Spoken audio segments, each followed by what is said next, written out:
Hello there and welcome to Jan's Views.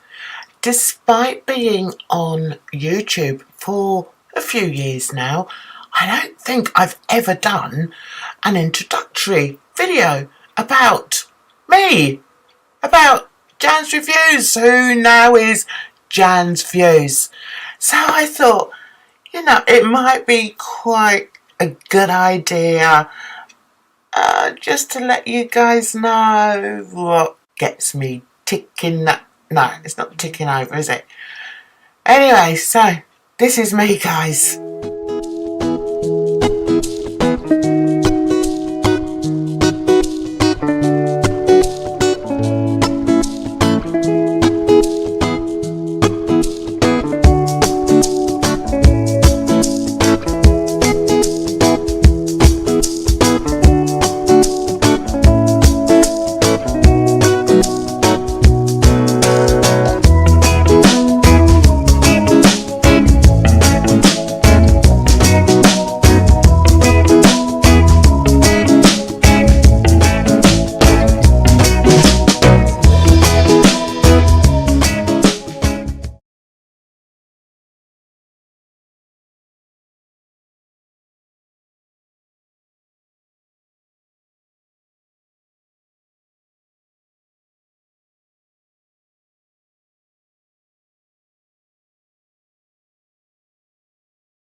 With burnt cork or shoe polish and perform as caricatures of Black people. Thomas D. Rice, aka the father of minstrelsy, popularized blackface around the late 1820s after creating his infamous Jim Crow character, a singing and dancing caricature of a crippled slave.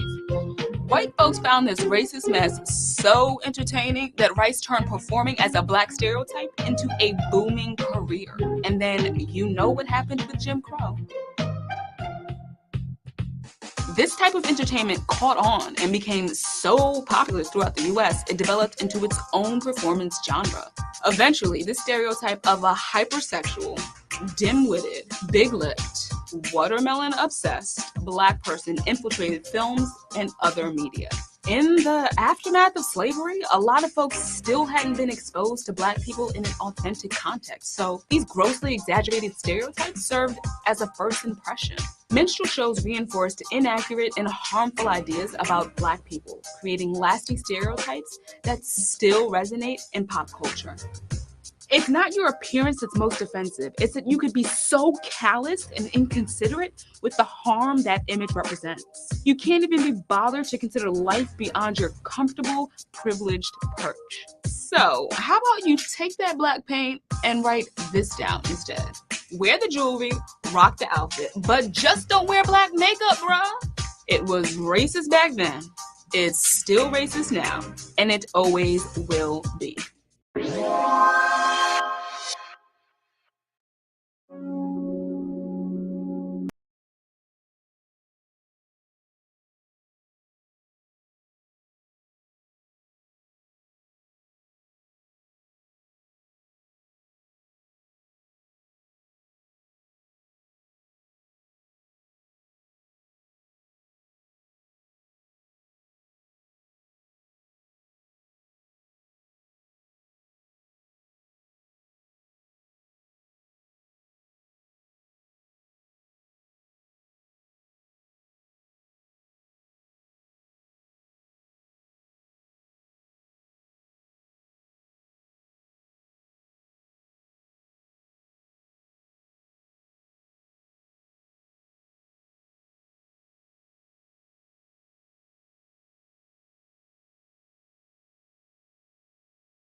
Hey, hey everybody. Can you hear me okay? Someone put audio. Was there no audio on that clip? If there wasn't, I don't know why. That's a bit annoying. Can you hear me okay, guys? Just say yay or nay before we go on. Can you hear me? Yay or nay? If nay, I haven't got a clue. Why we have no audio? Why do we have no audio, guys? Do we have audio, guys? Yes, we do. Good. Hello and welcome to Jan's Views. It's a different one. It's a different one today, and one that is emotional. Emotional for me, and I should imagine is emotional for many people. Predominantly, I would say people of colour. Although I understand that there are people who aren't of colour that can still understand what blackface is and how it makes us feel. And you know, I taught for 8 years, and I never imagined that I would have to teach people about blackface. But it does seem as if there's quite a few people that don't understand it. And so I'm here to sort of try and educate you a bit. I'm waiting for my my guest. She's not here. I was told by somebody that the trailer said 5 p.m. Eastern.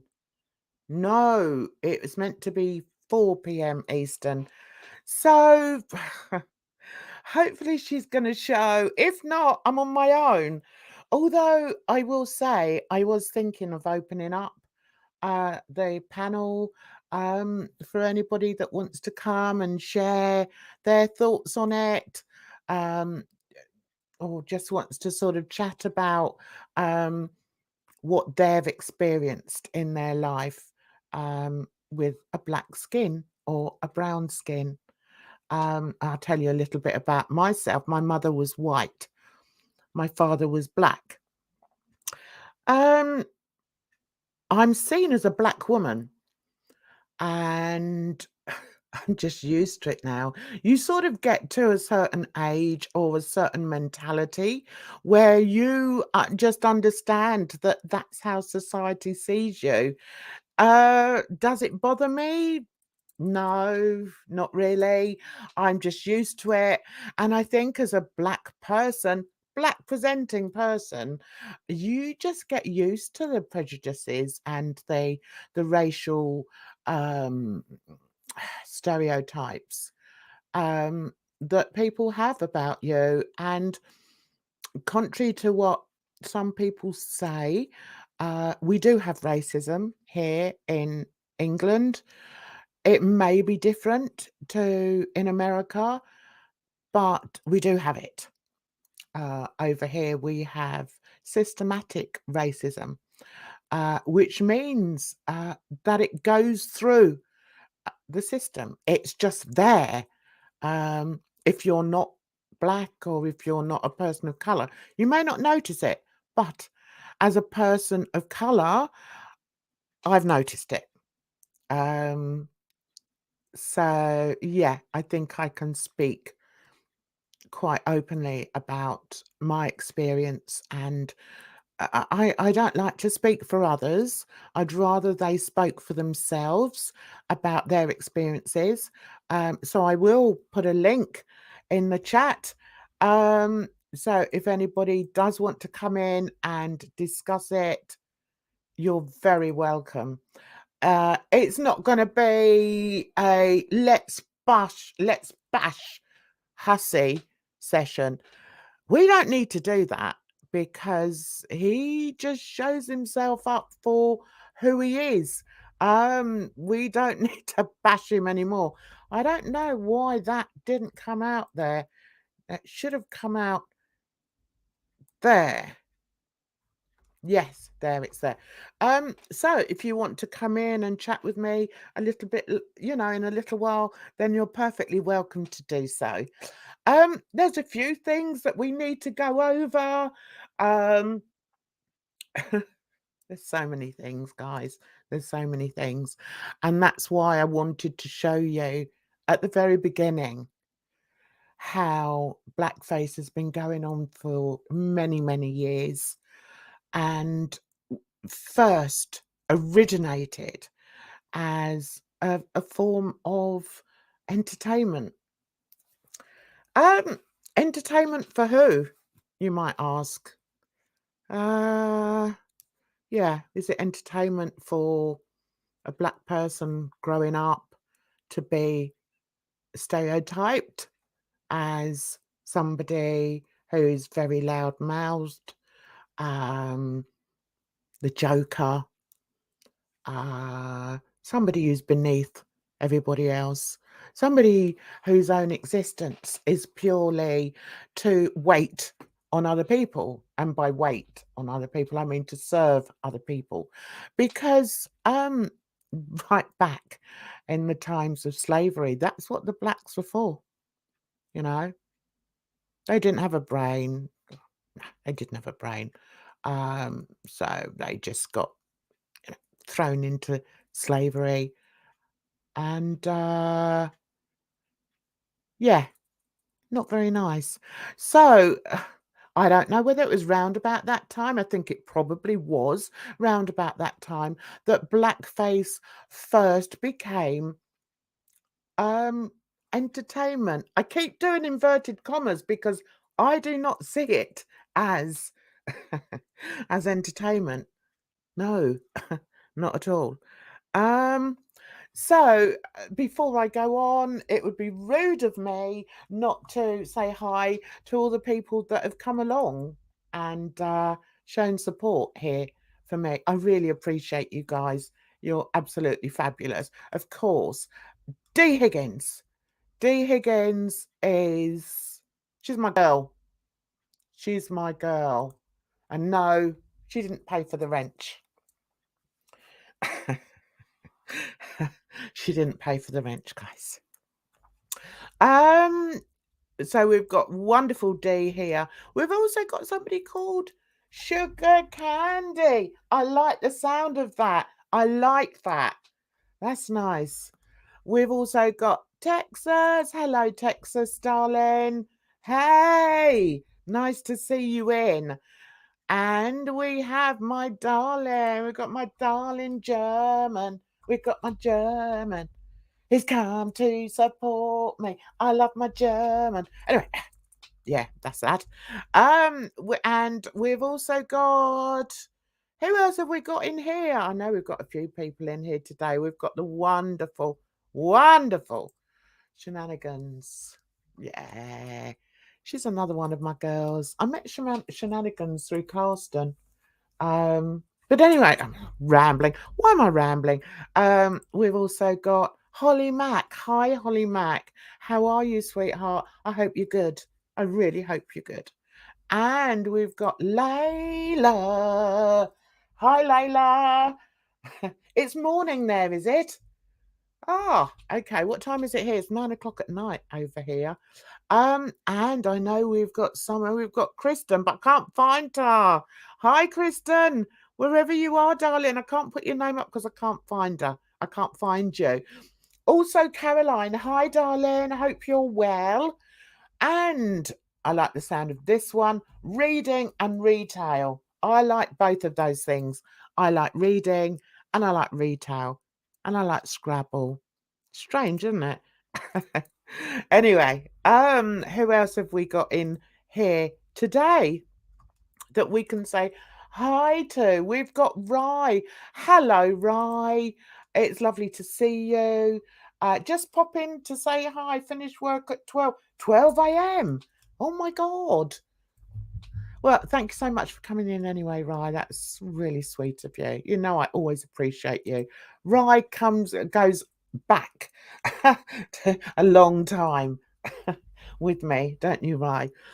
Anyway, so we need to get on to this. We need to get on to this. I'm a bit worried. My guest is going to be an hour late. Oh, hum, and away we go. It doesn't really matter. I can still go on. I've got so much to show you guys.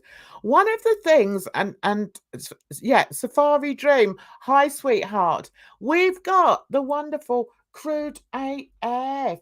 Hello, darling. How are you? I hope you're well. I've not been too well. You don't want to hear about that. Ask Carsten. He'll tell you all about it. All I do is whinge and whine and hold my face and go, oh, I'm in pain. Anyway, let's move on. I have, Dee, would you mind atting her on Twitter? I have DM'd her, but if you can at her as well, that would be really, really helpful for me. Thank you, my darling. Anyway, so the person I think we're going to start with is somebody who's a fellow Brit. His name is Irate Alex. Very appropriate. Very appropriate. I first came across this chappie through my friend DC Media Girl. And you know, when you make friends with somebody, it's a bit like a friend saying to you, oh, you'll really get on with my friend such and such a person. And then when you meet them, you think, well, do you know what? I'm not sure about you. That's exactly how I felt when I first saw Alex. I side-eyed him a little bit. I side-eyed him a lot more when he went on the attack of DC. And the reason why I side-eyed him, I've got to stop saying that because I trip over it every single time. But anyway, the reason I was sort of like, not sure about you, matey, was I hold my friends. Friends to me are very important, guys. And if I've made a friend of somebody, even if I've fallen out with them, I will never attack them. It's just not me. I just don't do that. So when I saw Alex attack DC, it really triggered me a little bit. It sort of upset me because I thought, you're going to come for DC when a little while ago you were pals with her. She's always spoken so well of you. She's always bigged you up and said that she likes you and that you're a cheeky chappy, but she doesn't mind and blah, blah. You can't take cheapy chappy and then act the way you've acted. The way he acts appalls me. I have had several ding-dongs, as we say over here, with this person on Twitter, to the point where it dawned on me, he's nothing but a massive troll. He's a humongous troll. And I don't suffer trolls. I don't suffer them gladly. A bit like fools. I don't have that capacity in me. And to me, he's a massive troll. So I have nothing more to say to him. Since I pulled him up on that, on his attack of DC, he's taken it on himself to attack me publicly on Twitter. Does it bother me? Not really, because at the end of the day, he's a troll. And trolls will just spit vitriol for the sake of spitting vitriol. A bit like Hussy. Hussy's a massive troll. Foodie Beauty's a massive troll. There's lots of people that purport to be entertainers or creators, when in actual fact, they're just trolls. And that's how I see him. So I did have a bit of a ding-dong with him. I'm going to bring up a few clips I've got just to prove what kind of individual he is. I'm not going to show every single tweet that went on behind us, between us, but the thing with a troll is they will find something that triggers you. They will find something that they know will aggravate you, and then they'll start using that against you, start using it against you, start using it against you. I had this week, there's been two things. The first thing he decided to do was when I said to him, I think about being brought up as a black person or mixed race. And he came back and I said, well, I was brought up in care. I'm not ashamed of that. I'm not traumatized by that. I had a good childhood. But he decided he was then going to just mock that and and say things like, oh well, my mum was black and she was abandoned. Oh, that was it. I pulled him up because he made a joke about an orphan that I didn't take kindly to. Now, I have a great sense of humor. Ask Carsten, ask anyone that knows me. I have a wonderful sense of humor. There are certain things that I don't laugh at.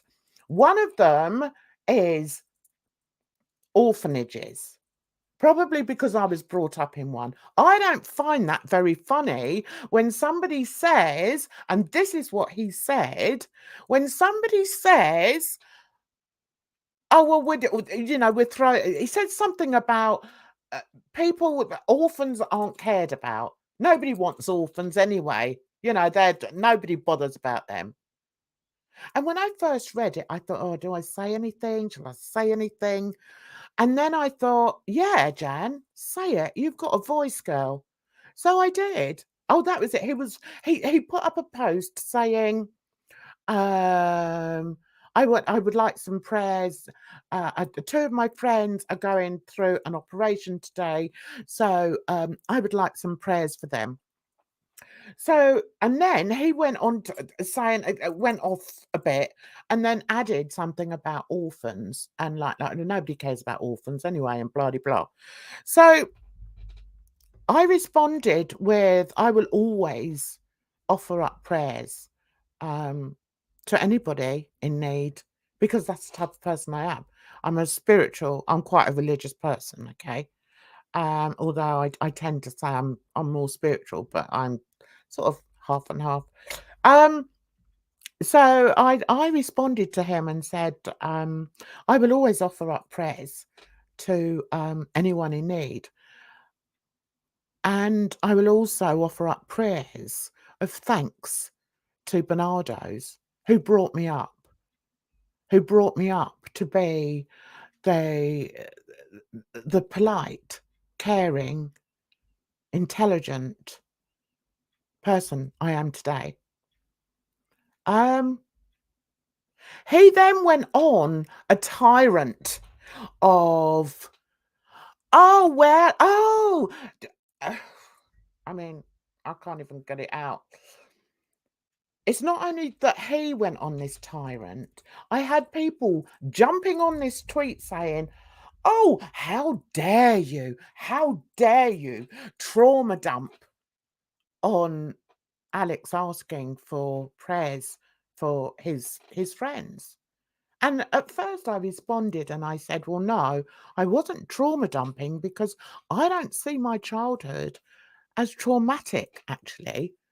I started writing a book of my life years ago. And the first pages I sort of started, or the first chapters, were about my life in the home.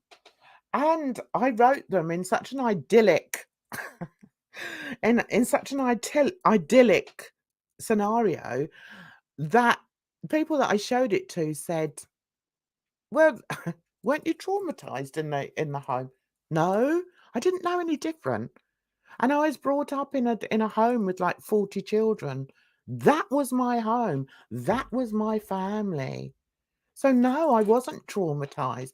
So for these trolls to attack me on Twitter and say I was trauma dumping, and for Alex to perpetrate that and to say, oh, well, oh, poor woe is you. Well, my mum was an orphan as well, and blah, blah, blah, blah. And I thought, troll alert.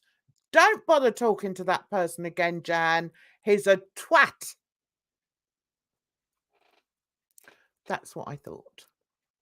It didn't end there, guys. It didn't end there. He got me between his teeth, and he was going to chew and chew and chew and chew and chew and chew and chew away at me. And as trolls often do, they will pick on things that they think are going to trigger you and are going to really upset you. Listen, I have a mental illness. I'm not ashamed to say that. It's an illness that is based on trauma. So yes, I have had trauma in my life, but it wasn't in my childhood. I had a good childhood, and I'm still thankful for Bernardo's, for looking after me and for making me the person I am today, the person who's eloquent and intelligent. I went to the best schools, guys. I was taught manners. I don't eat like the pigs that you see online. I know how to speak to people. I wasn't traumatized as a kid. But what this troll Alex is trying to do, and I must say, I've blocked him now. I can't be doing with it. Now that I can see what he's doing, I've blocked him because I'm not for that. I'm not. And I've got my channel and I can speak about it, and I will speak about it. And I don't care how many videos he makes about me. He dug deep, and I wasn't going to talk about this, but my guest hasn't shown up, so I might as well. He did this. He dug up an old live stream of his where my doxer was in the chat, and this doxer is a piece of shite. Apparently, he's friends with her. Now, another thing I thought about Alex, which again made me side-eye him, is the fact that there's people that he befriends or who he's friends with that are very questionable, such as Gigi and Tragic and Fedora Chick. Good old Fedora Chick. Fedora Chick, who doxed me 18 months ago, I think it was. Quite openly as well. She's so stupid. She used to, on Twitter, put out call outs. If anyone's got any information about Jan, can you let me know? Can you please DM me? Also, as you guys probably know, I'm an artist. It's not hard to find me. I don't hide myself. I don't hide who I am. It's just that when I'm not doing my art, I don't use my full name. Guess who was the first person to use my full name? Fedora Chick. Thanks for that, girlie.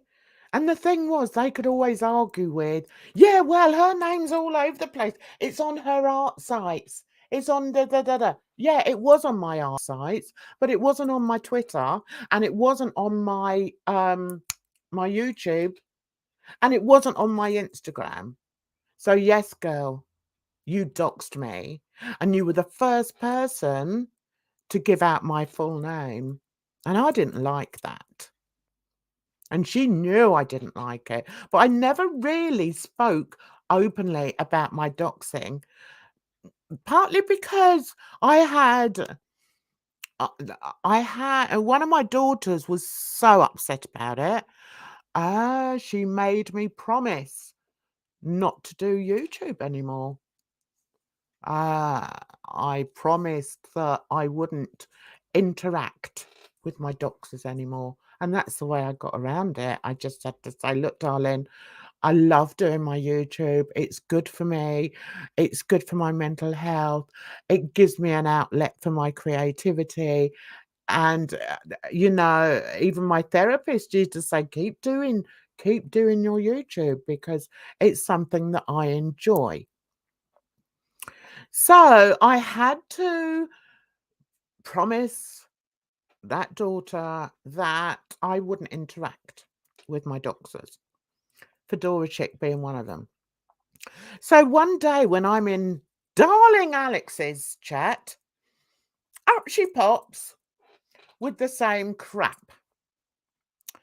I don't know if did I take, hang on one second, guys. You know how good I am at multitasking. I'm so good at multitasking. I surprised myself. Did I take a picture of that? No, I didn't. Okay. All right. We go back to that one. So anyway, quickly, I don't know why we're on this tangent. We're on this tangent because my guest isn't here. Hurry up, guest. Anyway, so let's get back to Fedora Chick. So she was in that chat, and Alex was like, "Oh, hi, Fedora Chick, and hi, and da da da da da da." I think I must have said something in that chat, not against Fedora Chick, but just said something.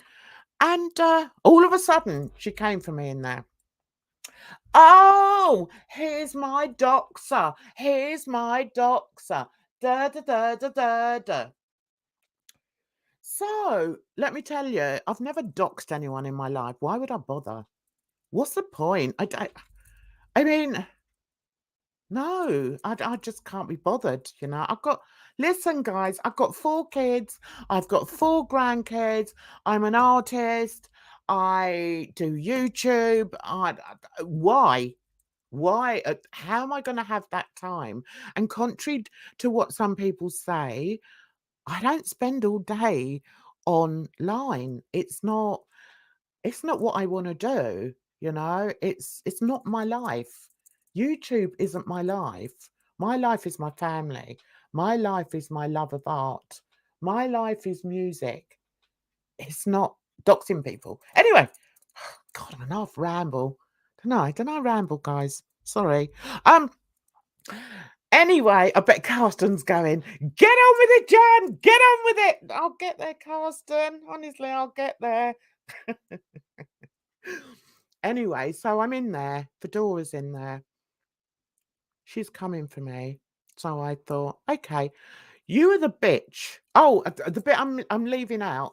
When I was doxed big time and she was given all the information, she then started using my name on everything. Instead of saying, yeah, all right, Jan, da da da da da, whatever, she would write, yeah, all right, Jan, and then use my whole name. So I thought 2 can play that game. One of my supporters, I've no idea who it was, but when I was being doxed, I had support, surprisingly. Who would support this? No idea, but I did have supporters. And I saw Fedora's full name come up. I can't even remember where I saw it, but I saw it somewhere. It must have been on Twitter. So I thought, okay, all right, cocky bitch. You want to use my full name? I'll use your full name. So I did. And then all of a sudden, all the mods were like, oh, Jan, you can't dox Fedora Chick in the chat. Can't I? She just doxed me all over the bloody internet. If I want to use her name, I will use her bloody name. Sorry, guys. Coffee break. So that's the extent of my doxing. I didn't dox her. I didn't get her information. Oh, and apparently I also doxed her dead father. How did I do that? No idea, but I did. Anyway, so darling Alex, getting back to Alex. getting back to darling Alex, has this week put up all these screenshots of his live stream. I don't even know how long ago it was, guys, where I called her out on her name. I said something like, listen, I'm not interested in what you've got to say. And I used her full name. She'd used my full name. I didn't go and find it. Anyway, so now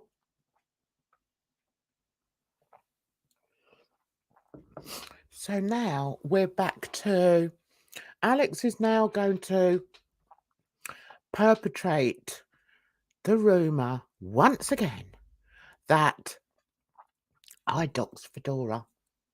Yeah, all right, whatever, do it. Oh, and the other thing that really made me laugh, because it is stupid, really, the bit that he showed, I said something to her and I said, oh, and by the way, how is so-and-so and so-and-so? So-and-so and so-and-so were actually my other doxers. Alex has decided that so-and-so and so-and-so must have been her family members. Nope. Wrong. So that's how it works. I'm not going to go on about it anymore, but I will say another reason I despise Alex and I see him as somebody who's told me he has a black mother. I find him incredibly insensitive. Unbelievably insensitive. Especially when you can put something like this up.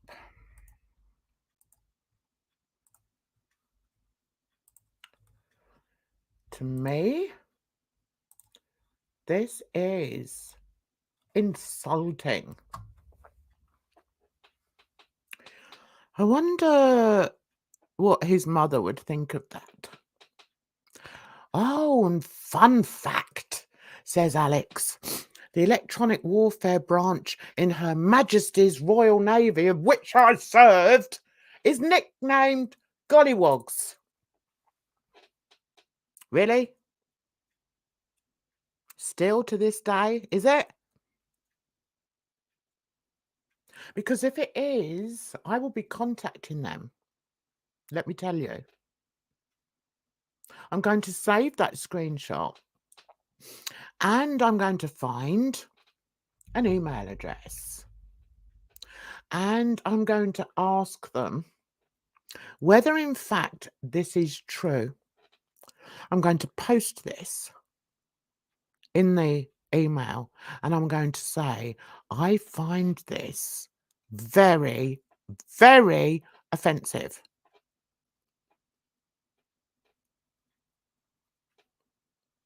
The US variation are referred to as black crows. Interesting. Dude could have called me a coon or even the N-word and I still wouldn't have been bothered. Maybe you wouldn't, Alex. Maybe you wouldn't. Although I find it rather peculiar that as a mixed race person in the Royal Navy, you didn't experience any racism. I find that very difficult to understand and to believe.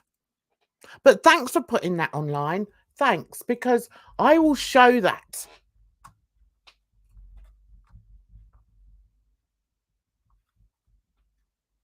Yeah, I know, honey. I know he's unhinged.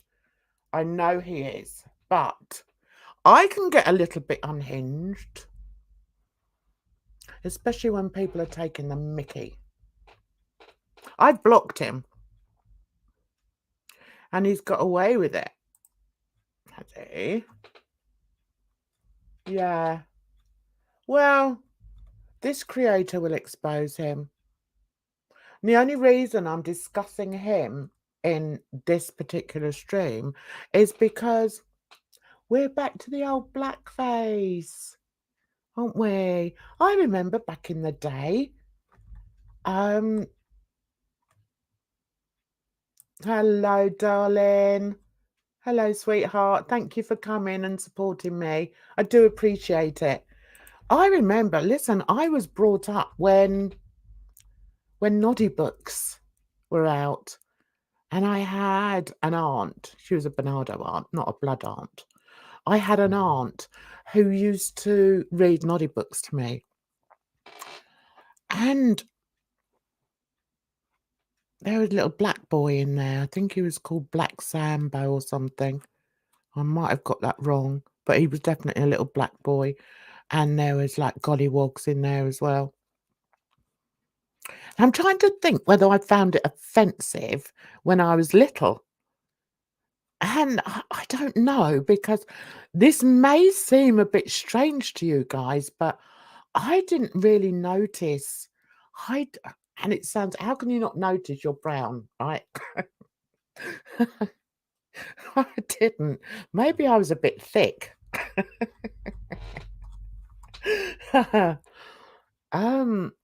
This is very, very true. One person's feelings about something does not speak for all. That is 100% true. And I think that's what I find quite offensive about Alex. Now, if he truly isn't bothered about being a coon or the N-word, then big up to you, Alex. Big up to you, guy. How do I feel? I don't like it. It's not a word I would ever use. I don't think I've ever used the N-word ever in my life. And you could say that's because I wasn't brought up by blacks. I was brought up by whites. Over here, the blacks would call me a coconut. Black on the outside, white on the inside. I grew up with that. I was older when I realised. I was told time and time again from blacks that I'm not a true black because I wasn't brought up by blacks. But I'm seen as a black woman. So you just have to, I just accept it now. I can't, I'm not going to say to everybody who says, oh, that black woman over there, that's how I look. Fine. I don't mind. And to be honest, and I know it sounds really corny, but to be honest, I'm Jan. And, Jan is this. Me. With a nice tan that a lot of people would love to have. I'm Jan. I'm not ashamed of my black side. I'm not ashamed of my white side. There are times when I can't relate to the black side as much as some black people could, because I wasn't brought up with blacks, plain and simple. And no doubt Alex would come out and attack me for that. Come for me, boy. Come for me, boy. Not interested. Not interested. Oh, took myself out of the stream. We don't want to do that, Jan. So that was one thing that I found very offensive. Can anyone remember these gollywogs? Hang on, why can't I see the chat? I'm going to put up the stream again. If anyone wants to come on and join in this discussion, I'll be perfectly happy to see you. Right, another one I want to pick up on is this one. Okay, now in this particular interaction with this guy called Eric Cook's Candlewall, it appears that Eric is saying that he's sorry about something that he'd said that he thought was racist. And he's actually apologising to dear Alex. Alex responded with, "Oh, I don't care, dude. Been called much worse whilst live and in real life." Okay, you might not care, but other people do, especially black people. It's not all about you.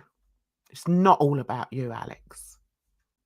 And whereas some people, you know, I may feel differently about something than other black people, but I try and relate because I'm a humanitarian. I don't just think about me. I think about other black people. I think about black people years and years ago who were treated like dirt and then ridiculed because of blackface. But it's okay for Alex. Yeah, no, I'm all right, dude. Don't worry about it, dude. Yeah, I'm all right. You don't have to apologise. Is that for real, DC? Really? Even today? Do you know what? I'm disgusted. I really am. I really am disgusted in that. But anyway, I'm actually quite speechless. But anyway, as Alex quite happily said, yeah, well, you know, we were called this and we were called that, and get over it. Doesn't bother me. If I was called this and I was called that, it never bothered me. Well, some people it does bother. Some people it does.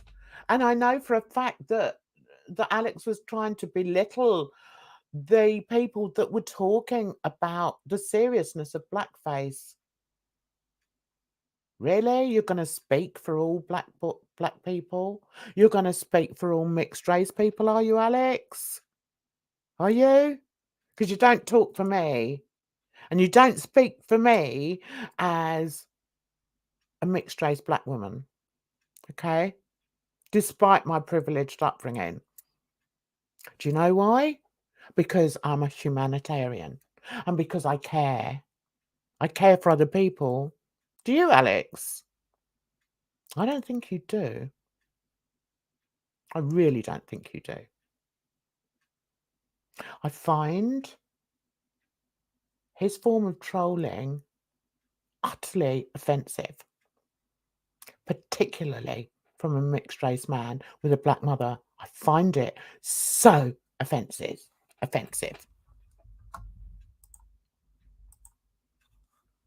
Hi, Heidi. My co-worker has a mixed race daughter, black and white. She says her black friends and family are the meanest to her. Do you know, Heidi, I had a very similar thing happen to me. And it was when I was at college. Up until that time, yeah, I had realised that I was brown by then. Bit of a slow learner, me.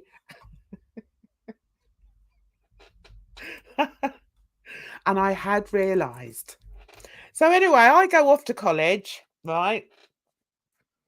And I make friends with, like, yeah, many people. I had some Asian friends, and there were some really good looking Asian boys. I think they may have been Indian or Pakistani. Very cute. And I made friends with some black girls. And the leader of this black clique was from, oh, let me get it right, Bahamas. And she was really, really dark, actually. Beautiful girl. Anyway, I made friends with her. And I remember one day we were sat in the refectory and I must have joined in the September and I had a bit of a tan because I actually go a really lovely colour of brown when I tan. So I think she thought I was a full black, even despite the way I spoke. I can't speak pidgin English, guys. I can't speak black dialect. I just can't. It's just that. Anyway, so, and neither could she actually, come to think of it, because she was from the Bahamas. Anyway, I'm rambling again. Never mind. I've rambled for a good 50 minutes. Good Lord. Where's my guest? Anyway, we were sat there and she turned to me and she said, are you mixed race? And I said, yeah. I said, my mum's white. She went, oh, really? I said, yeah. Do you know what? That girl hardly spoke a word to me ever again. I was like, what's that about? I'll go into the refectory. Hi, Angela. You all right? That was the first real time I faced any racism. It was like, really? And you know what? If I'm totally honest, I think I've had more racism from black people than white people, especially black men. Black men don't like the fact that I've had white men's kids. That's another story. What, you slept with a white man? Well, yeah. What's wrong with that? So, as a mixed race person, you get both. You honestly get both. You get both sides. I saw a really good one and it's gone past because I'm rubbish. I'm rubbish. Anyway, oh, hang on. What's this one? Oh, I recognize you. Yeah, I recognize you. Dude gets called a slur on Twitter, says, no, man, my unit in the Navy was called this. I don't care, and that offends you. It had the square root of fuck all to do with you. Oh, yeah, I remember you. You're a lovely one, aren't you? Yeah. I think I blocked you on Twitter, didn't I? That's why you came over. Pleased to meet you. What an absolute imbecile you are. Have a good life. Can we kick him out, please? I don't want idiots in here. Right, let's see. Oh, hi, Mary. Hello, darling. Hi, Missy. Yes, yes. I mean, I think, DC, I think those people are what's called simps. I'm learning. As I wade my way through. I've been on Twitter for so long and I still don't. I'm like, do you know what it is? I think because I'm not that way inclined, I always expect other people not to be like that. And it's like, oh, you're a bit of a nasty one, are you? All right then, off you go. Not wanted in here. Log off. What's this here? Oh, this is another one. Wench Ginger. Oh, they're finding their way in. Welcome. Welcome. Welcome. Right, D. Higgins, enough what? Is it not between Alex and Eric or no? No, it isn't, actually, because it was offensive to me. Is that all right? I found it offensive, and that's why I'm talking about it. Okay? Yeah. Twat. Actually staying because I quite like them. Do you know, guys? Can you please look out for somebody called Gemini21? She has been chasing me around all the internet and has actually made a YouTube channel with my face, with my name, saying something like Jan's views, big mouth, such and such. Really? You got enough time to do that? You have fun, girl. Oh, and the other thing is, if you click on the video, it goes straight into my video. Is that again? Can I report that, guys? Not that I mind. It means that I get more views, but I mean, yeah. Okay, girl. I see you. I see you. Ah.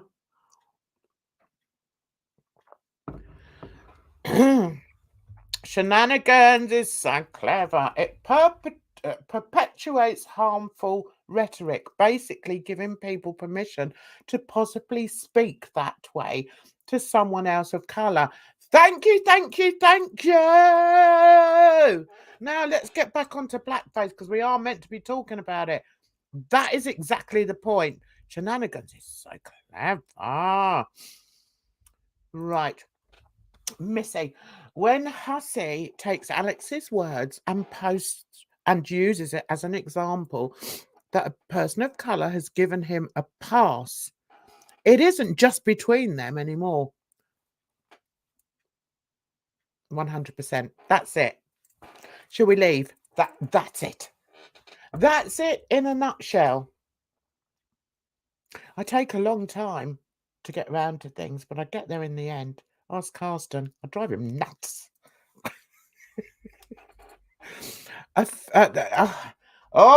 Offence is taken, not given.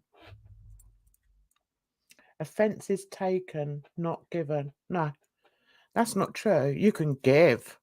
You can be offensive.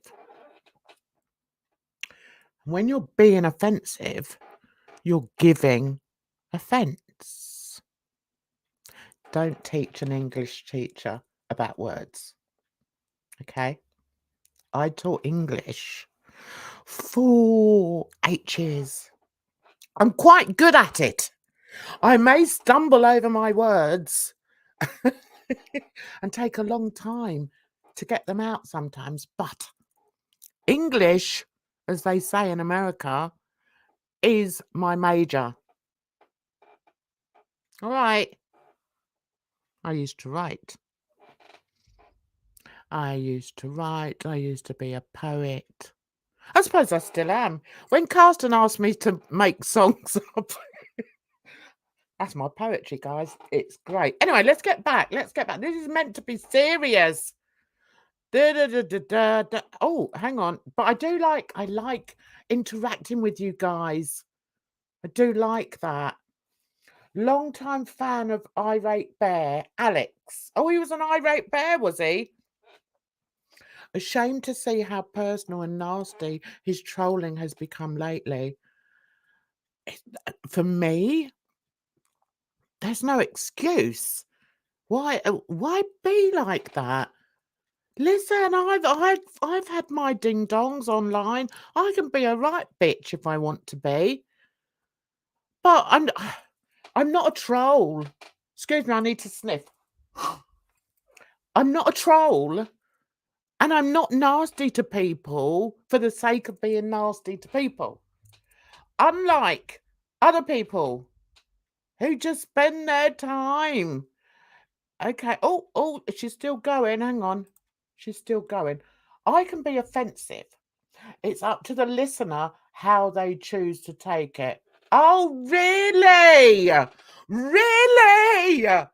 Oh, I didn't realise that. So when people are calling me all the names under the sun, or when people are insulting me, or other people, or friends of mine, like DC, like Carsten, like D, it's our fault, yeah? It's our fault because we've taken it offensively. Yeah? Is that your reasoning? Is that your reasoning? Wow. Wow. I've learned something today. I've got to do something about that. Me and Carson were talking about facelifts the other day, weren't we, darling? Anyway, if that's your reasoning, I feel sorry for you. And I hope there never comes a time when somebody verbally abuses you and hits you there. I really hope that never happens to you, because if it does, what are you going to do? You're going to turn around and say, oh, well, I know you didn't mean it offensively, and I'm not going to take it. I'm not going to take it as an insult because I know you didn't mean it. It's down to me. It's my fault. You know, I know you know, whether you threw the worst insult my way, it doesn't matter, okay? Because it's down to me. Really? Not in my world, darling. Not in my world. Oh, okay. Oh, she's got an option. Hang on, guys. She's got an option. You can just walk away. Okay. Okay. So if I'm walking down the street, okay. I'll tell you what happened to me one day. As I said, my kids are all with black men, okay? I lied. My kids are all with white men. Why did I say that? Why did I say black men? So, my eldest, when she was born, blonde, blue eyes. Do you know how many times I had people say to me, she's not yours. How can she be yours? She's like white. She's white. How can you ever look at you? You're ignorance. Did I get offended? The first time I wasn't really offended because I put it down to ignorance. I was helping out at a toddler group or nursery, a jumble sale or something like that, and I had my little girl by the side of me. Blonde curls she had, beautiful, beautiful. And it was an old woman, and she said, "Here, whose kid is that?" I said, "Oh, actually, she's mine." And I was still like, God, this is going to sound bad. I was still very proud of being able to give birth to such a beautiful child. All my kids are beautiful, all of them. Anyway, we then ended up almost having a full-blown row because she wouldn't believe that this child that was on my hip with blonde, blue eyes, fair, blonde, curly hairs was mine. She ain't yours. Excuse me? She ain't yours. So, by your reasoning, what should I have done there? What should I have done? Said, all right, I'm out of here, guys. All right, I've got to walk away from this. I'm just going to walk away. All right. Do you know what I did do, though? I didn't take offence to it, really. I just thought, you're so ignorant, I can't even bother to speak to you. And that's how I deal with it. But that doesn't take away any pain that someone may have. And the other instance was when I walked past a group of black youths outside of McDonald's. And again, same child, blonde, blue eyes, in the pushchair. And they started sucking through their teeth. Can't do it. And what are you doing? Is that yours? Yes. So where I am, I can't be anybody else. Yes. And hang on one sec, I've just got a comment there. I need to check something before I let somebody in. Okay. Anyway, these guys were so aggressive. They were so... I think it was the first time that I was actually really worried because this guy was just so full of, what? What are you doing with a white man's kid? I was like, I think I better get out of here. I laugh about it now. So, according to theatre, Ginger, according to her, I should just walk away. I tell you what I did. I did walk away, but it doesn't stop the feeling you get in there. Can you understand that, lovey? Not sure you can, actually, come to think of it. I need to check somebody's credentials before I let them in. I am sorry. I can see you in the waiting room, but I'm not going to let somebody in who hasn't got a picture up. Okay.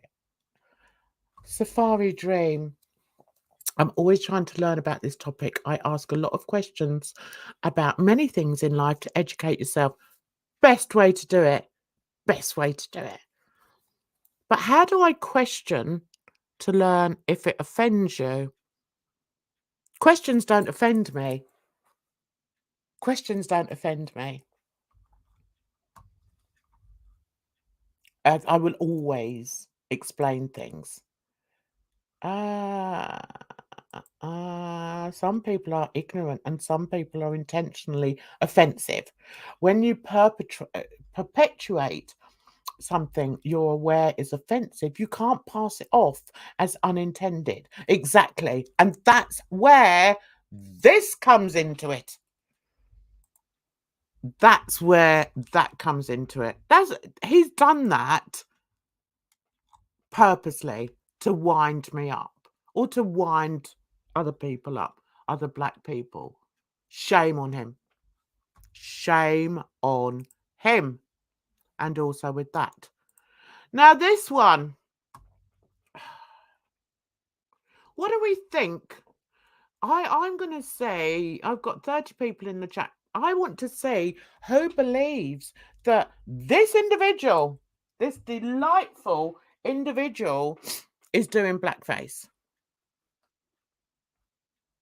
Who believes it? Can you put one in the chat? And then we can discuss it and I can explain why I believe it to be so. Okay. Oh, wow. All right. Let's go back to this. We all get called names throughout life because we can't control the words or actions of others. It's up to us to decide how we respond.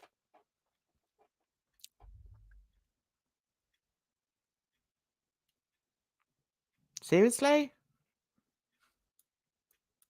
So, can I ask you if you're a person of colour? Genuinely, I need to know. Are you a person of colour? Can we have one in the chat if we believe that Hussy is doing blackface? Don't be scared. If you don't think he's doing blackface, that's fine. Safari. This has me in tears because it breaks my heart people are racist in these days. My gran always said God created a rainbow of many colours. And who are we to question that? That's lovely. What a lovely, wonderful gran you had. There was a song when I was younger and I've forgotten what it was called, but it was about putting everybody, I think it was Boney M or something, putting everybody into a pot and everybody of every race and every colour into a pot and mixing them all up. And for that to be the world, why can't we accept that? Why can't we accept that people are different? It doesn't mean that one person's better than the other. But I tell you something, if you put all the colours of the rainbow into a big cauldron or into a big pot and then add black, what colour do you think is the most dominant? Maybe that's one of the reasons why racists don't like black people. Think about it.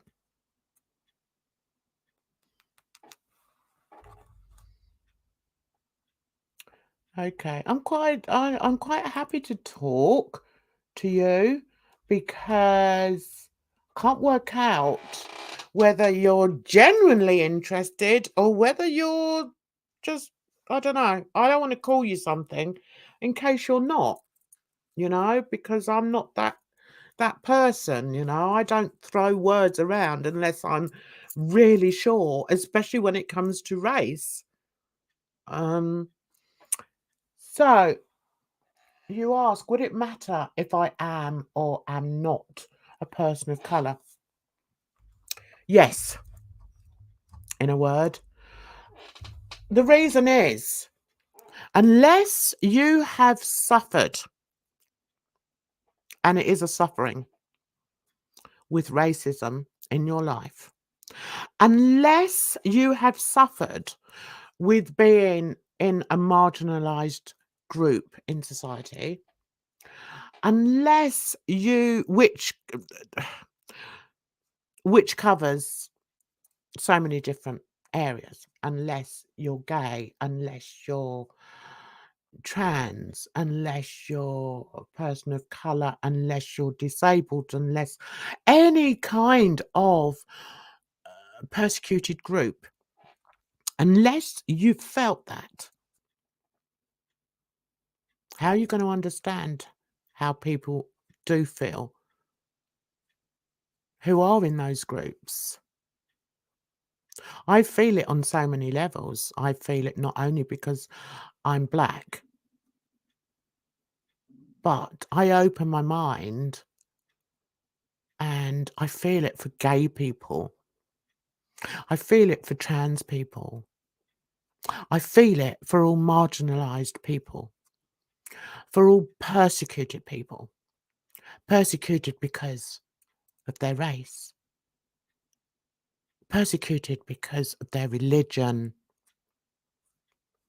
I have friends, and it sounds stupid because, when you get ignorant people who say, well, I've had a black friend, so I can't be racist.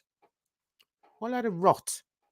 If you haven't opened your mind and even considered the pain that someone goes through, not only on a daily basis, but even just thinking about what certain groups of people have had to endure, have had to suffer for years and years and years, for centuries, because of who they were born. Did you choose to be born who you are? I certainly didn't. Nobody chose who to be. Nobody chose to be a Muslim, a black, an Asian, a gay, a trans. Nobody chooses that. So that's why, for me, it's important to ask, because I need to learn whether you're coming from a group that has been persecuted for years and years and has seen the suffering. Even, you can have people who aren't in those groups that can understand it. It's called being open-minded. It's called being a humanitarian. It's called caring for other people. So, yeah, that's why. Okay, you're happy to listen. I'm glad. I'm glad. Okay. It shouldn't if we want to have an honest conversation. Well, let's hope that what I just said, and I'm not being condescending, it's just the way I am. It's just the way I am, guys. I'm not condescending. But if I care deeply about something, I do sort of, yeah, I do sort of go off on one. Um, okay. Okay. I'm going to invite this person on. And I'm going to trust that he is what he says he is, or she is what she says she is. I'm sorry if I misgender you. Um, so let's welcome. Let's get rid of this for now. Um, let's welcome this person. Hi, how are you? Hello, I'm fine. How are you? I'm good. Thank you for letting me in. Like I tried to That's put a picture, but it won't let me. well, that's okay. That's okay. I just wanted to be sure that it wasn't somebody that was going to come on and just be stupid, you Yeah. know. It's a serious conversation, and I wanted it to, you know, I want people who want to come on and and s- and share Yeah. Oh not only their thoughts but their experiences. So, hi, definitely. how are you? How I'm are you? good. I'm actually really, really good. How are you? How's the chat? Like I love Yeah. everyone in this chat. Like I'm obsessed with DC. I don't know if DC's gone. Like I'm actually in love with DC. I love her content. I love everything she does. Like she's such an inspiration. Yes, I think so too. I think she's wonderful. Yeah, Can I definitely. just can I just answer this one? I mean, you can join in if you've got something to say as well. Let me get rid of this for now. Um, right, there's this one here. Let's see. You can't have an honest conversation if you're trying to ignore that obvious elephant in the room by trying to claim your perspective isn't shaped by your race and life experience. Okay, let's break that down. You can't have an honest conversation if you're trying to ignore the obvious elephant in the room. I don't think we're ignoring an elephant in the room at Yeah. all. I think we're addressing the elephant in the room because Yes, people like to not speak about race and they get very, very like weird when it comes to the topic of race yes. because they don't want to talk about it because they think that they don't have any racism within them. But in the UK, where I'm from as well, like there was this one girl of my mom's friend, she went to the hospital and Mm, she was refused, like she was pregnant and she was about to give birth and she was in labor, but mm. they refused to the nurse refused to give her any care because they believed that like black women can't feel pain. So she refused her, saying, "Oh, you're exaggerating, you're not in labor, you're exaggerating." And so they like kicked her out of the hospital and she gave No. birth in the park in the parking lot. And this is actually a true story. Like she gave birth in the parking lot. And Oh there's just my like God. multiple experiences that happens in the UK where it's like mainly faced in hospitals, in schools, like suspension rate for black kids are very, very high. Oh, It's I was in crazy how people education don't for a address long this. time. Awful. It's Awful. awful. I mean, And I, people like Irate Alex, which I don't like Irate Alex. He's such an incel yeah. because the way that he treats black issues and like does not listen to black women when they speak. When a black woman is speaking about her pain, you should listen. Instead of Mhm. discrediting her and acting like Hussy's not doing blackface, you're not the spokesperson for black people, Irate No, Alex. We didn't make you the spokesperson. no. So why are you speaking for all of our issues and discrediting three black women that came forward? Three. Mm, And mm, he's saying that, oh, Hussy's not in blackface. It's clear and obvious that he is because Hussy said he is mimicking his maid, mhm, like the mammy, which is such mhm. a racist trope as well. Oh, it, And it is. It's so obvious that he is in blackface. Blackface doesn't have to be like a black paint on your face.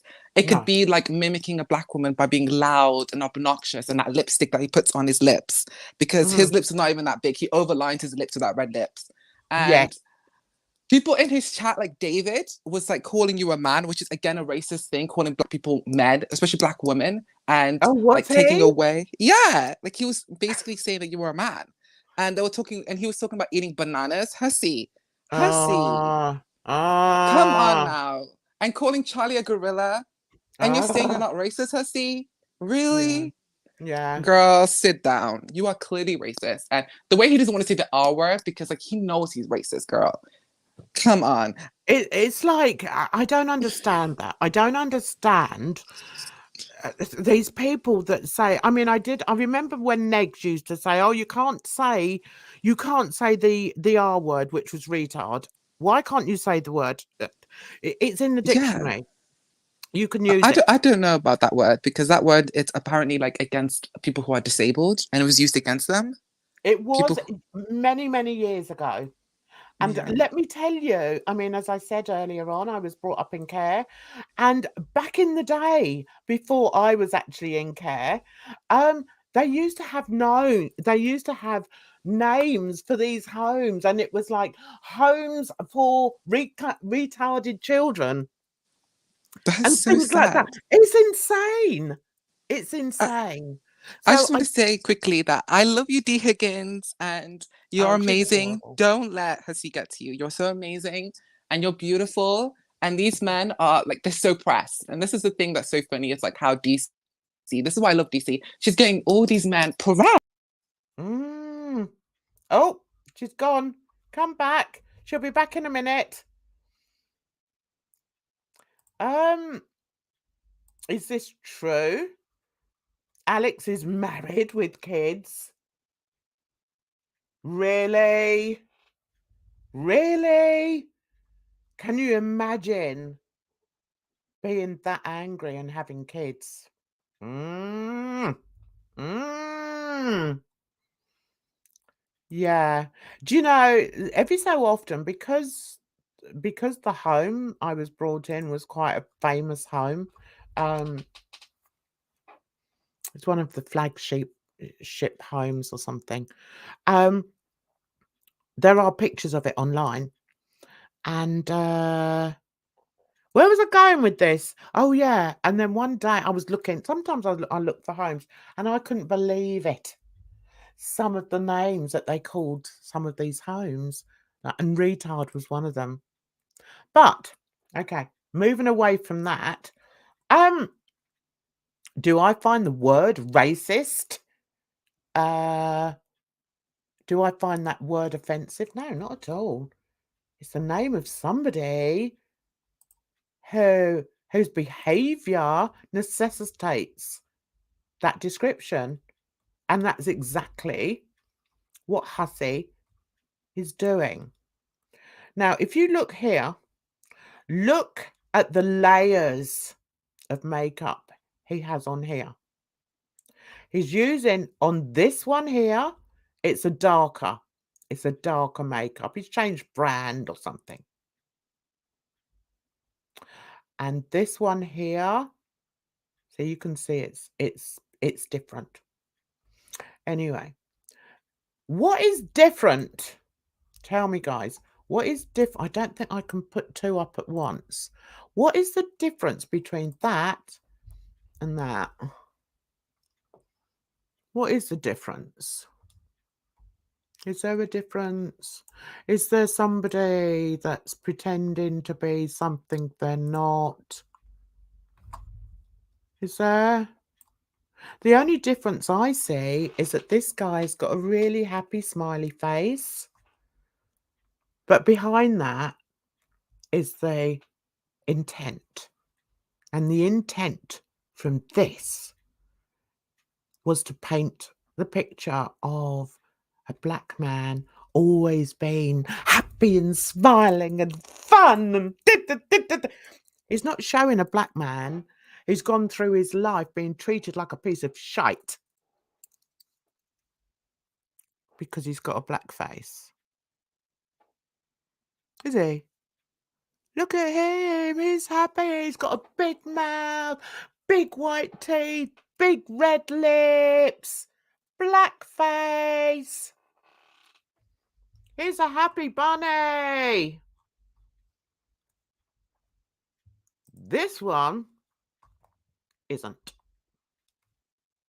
This one here, the reason I copied this, I screenshot this, is because he hasn't got the makeup on here. And you can see he's not in blackface there. But what we have to realise, and this is what I wanted you to realise, guys, is that blackface isn't just about makeup. It's about impersonating. It's about impersonating another race. Being all singing and dancing. And this guy has the nerve to say that he is impersonating a nanny, somebody that he loved as a child, someone who helped bring him up, took him to school and fed him and put him to bed, that he adored. In that case, why is he, whenever he's in blackface, why is he nasty, vindictive, drunk, hateful? It's a bit of an oxymoron. Hussy's an oxymoron. The portrayal of blackface when people darken their skin, and it doesn't have to be with boot polish. It doesn't have to be with grease paint. He is darkening his face, guys. Why is he doing that? He will tell you. He's told you the reason why he does it.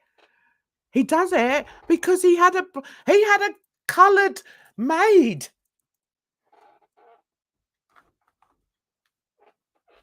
That's why he did it. He had a coloured maid. Who uses that word? I'll tell you who uses it. Racists. Racists.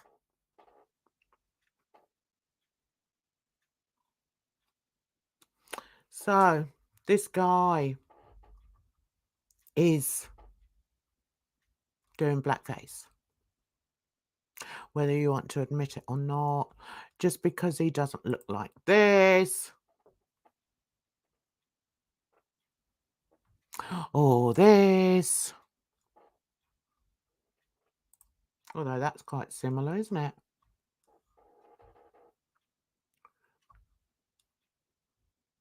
Take some time to educate yourself on blackface, says Mrz Parker. And that's where people, when people have an argument and then they start nitpicking. Yes, I'm sorry, Texas. It was, wasn't it? Housekeeper. So if she was a housekeeper, she wouldn't be his nanny. Would she, or am I nitpicking now? I don't know. Maybe I'm nitpicking. I really hope you guys understand. Now, I've never watched this creature shown, but when Jan and Carson talked about this person, I actually thought the fool was making fun of gay people. No, I don't think he is. I think he just has a disdain for anybody, gay, straight, trans. He's shown transphobia on several occasions. So he's just full of hatred. And I remember, I think it was Alex that said, oh, how come all of a sudden they're starting to talk about Hussy being racist and doing blackface? Wrong again, Alex. Shane called it out in, let me see if I can read this, October 2021. It doesn't matter where it came from or who it's making fun of. Blackface is blackface. And Callie's reaction to blackface is valid. It's better to expose this bullshit than to kick it under a rug and allow it to continue. Silence is compliance. Well said. Absolutely. 100%. And we shouldn't be scared to say it, guys. We shouldn't be scared to admit that these things upset us. I'm very open. I'm as open as a book, and if something upsets me, I'm going to talk about it. Yeah, I find it offensive. Do find it offensive.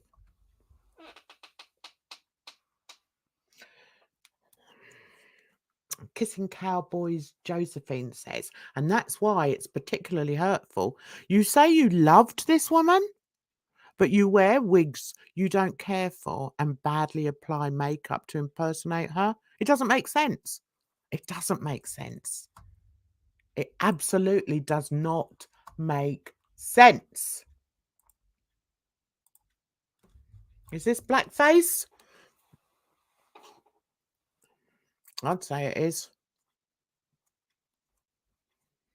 Without a shadow of a doubt.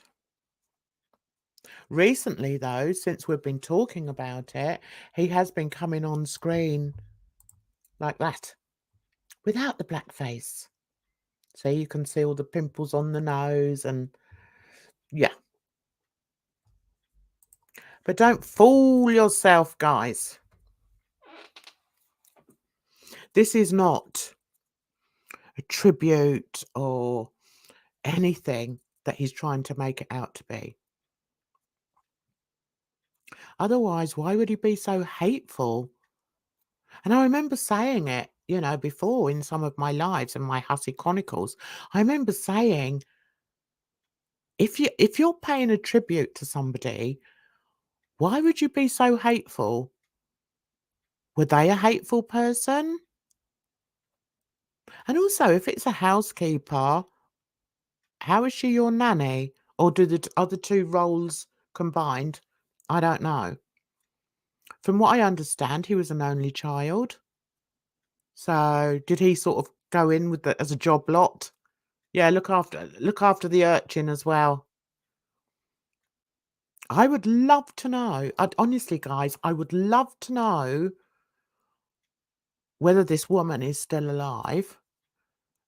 And if not, what her family thinks of his portrayal of their mother. What do you think?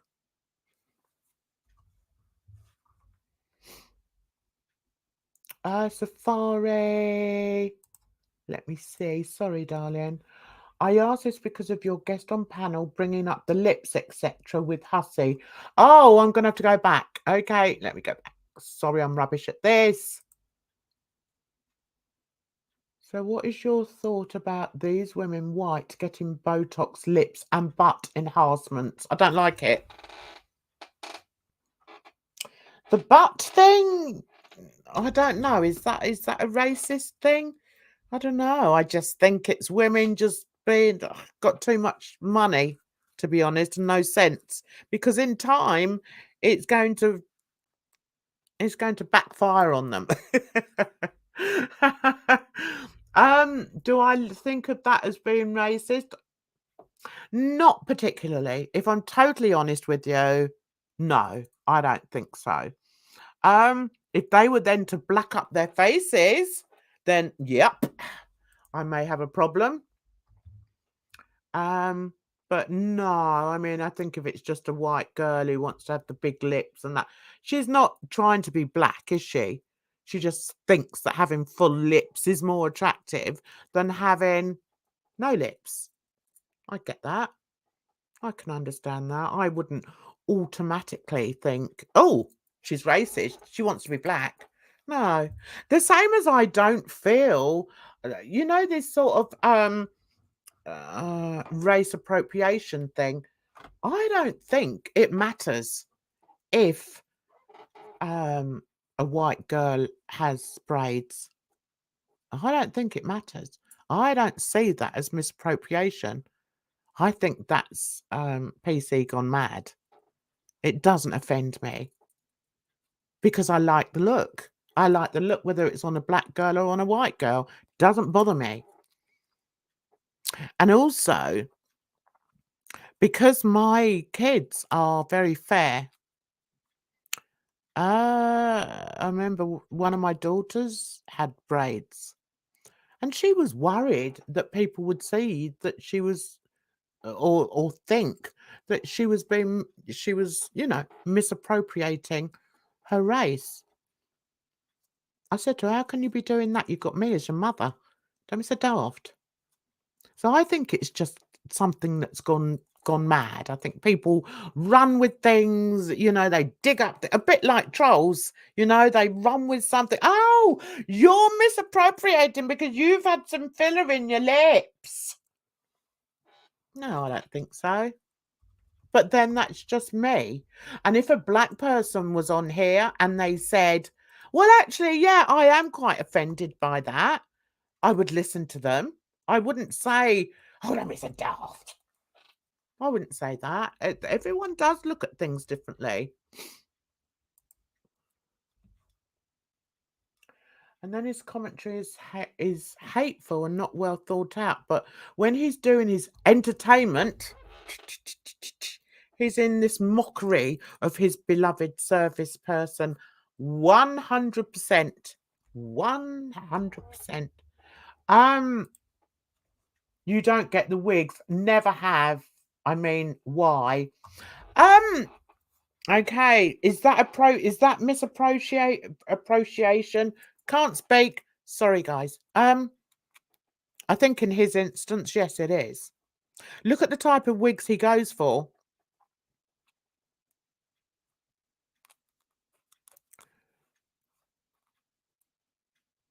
It goes along with the whole blackface look, doesn't it?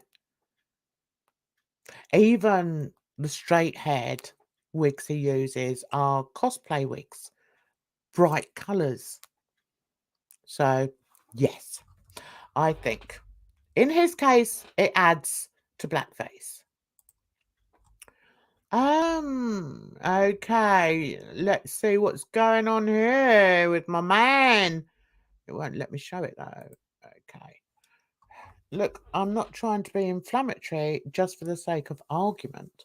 But if I'm not allowed to ask questions here, well, then I guess the convo ends, which is sad. Well, you can ask questions. I've been answering questions. But Carsten is a very good friend of mine. You have to understand that. And if he is questioning you, there's a reason for it. Okay? So maybe reword your question so that you don't offend my friends. That's what I would say. Hi, Irene. Hi, darling. He said it was his nanny, not the housekeeper, but I don't think the two are mutually exclusive. Yeah, that's what I was thinking. Okay, not the housekeeper. All right. Okie dokie, that's fine. Okay. Oh, I wonder what happened to my guest. She must have lost them. It's a shame. She was a lovely, nice to speak to. Well, here where I live, it's enhancements to portray yourself as black. Really? Really? Okay, who do I have to look for? Cherry Metha. Okay. Oh, hang on one sec. Oh, okay. Let's go back.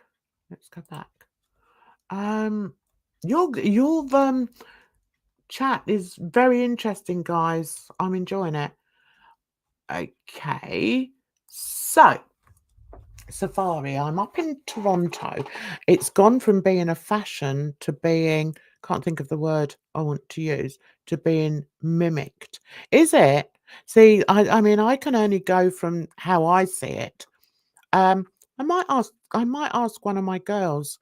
One of my girls, the fair one, actually, the blonde, blue eyes. She's very into Black Lives Matter. Feels very strong about it. I'll ask her. I wonder if she feels like, you know, that it's an insult to black people or not. That's an interesting thing to say, though. I'm a white woman who has 2 children of mixed race. I moved to WV for work. WV. Where's that? Is that in America? When I took them to the doctor, the nurse said that it was nice of me to adopt children in need. I was furious. I know, right? You should watch the beginning of this where I said a very similar thing happened to me. when people would not believe that my daughter was mine because she's white passing.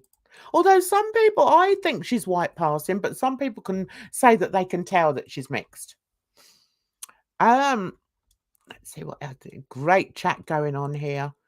Okay. I always thought he just liked to dress in drag for entertainment. I learn something new every day. I personally don't think he dresses in drag, because if you dress in drag, you go the whole caboodle, don't you? He doesn't. He just does this. Dunk, dunk, dunk. His clothes, he doesn't wear female clothes. He wears very bad, unstylish clothes. Men's clothes.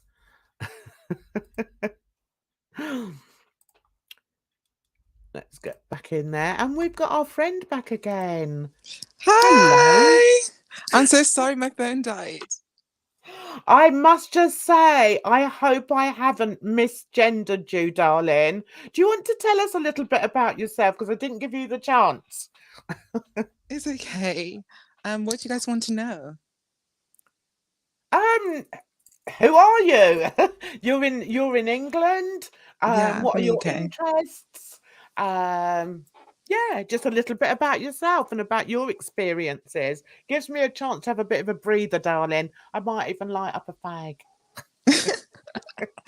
Okay, well, I'm Black and I'm from the UK too. And I love You've music. got an accent going on there, though, haven't you? Yeah. Where are you from in the UK? London. I'm from Coventry.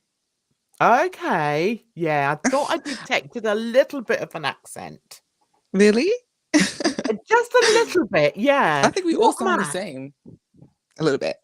Sorry? I think because everyone around here all sound the same. Yeah. So it's like interesting. You don't realise until you go out that of the area, and then people. I just wanted to say like how funny it is how Hussy's in blackface and his best friend is like a culture vulture who's like tragic, and they're both best friends and they're both like appropriating Black culture. And it's so funny how two races are together. Have you? Yeah. You've noticed how Tragic thinks he's a Black boy. Yeah, he literally thinks he can't rap. Like, I think Tragic, his name is so fitting for him because his music is tragic. And he himself is tragic. Like, like honestly, he thinks he's like from the hood. Like he has this like fake accent going on too. And it's like, it's so funny how they're two are very close friends and they're both like trying to make fun of Black culture. Yeah. Do you think Tragic is though, or do you think that's just that he thinks it's a good thing to do? You know, I'm the big I am. Because you know, how can you be 40 and act like that? I swear he's like 40 and he's like still believing that he's Black or something. Yeah. I think he should know. He should know. Like he should be educated that what he's doing is taking away spaces for actual Black people, and it's actually not funny. And it's not like actually interesting for him to be doing that, because culture vulturing and stealing from someone else's culture and he's doing it in a very poor way, because like it's not good. Like his music isn't good, the way he speaks isn't good. And I think that in a way it's kind of mocking. So like it's so funny to me how them two are like very close friends. And this is why I don't like Hussy as well. It's because Hussy, let's talk Hussy. Let's talk Hussy. First of all, like, how are you going to be talking about Black people's issues when your face looks like corrosion? Like, his face looks like it's sagging. And I'm sorry, I'm not going to be nice to people that are racist, and I'm not going to be nice to him. You say it. And the way that he is making fun of how much views you get. Hussy, you have 700 subscribers. Who are your fans? They're dust. No one is listening. Are you speaking to cockroaches? 10 cockroaches? How are you making fun of Jan's followers and how much views Jan gets when you haven't even got 1,000?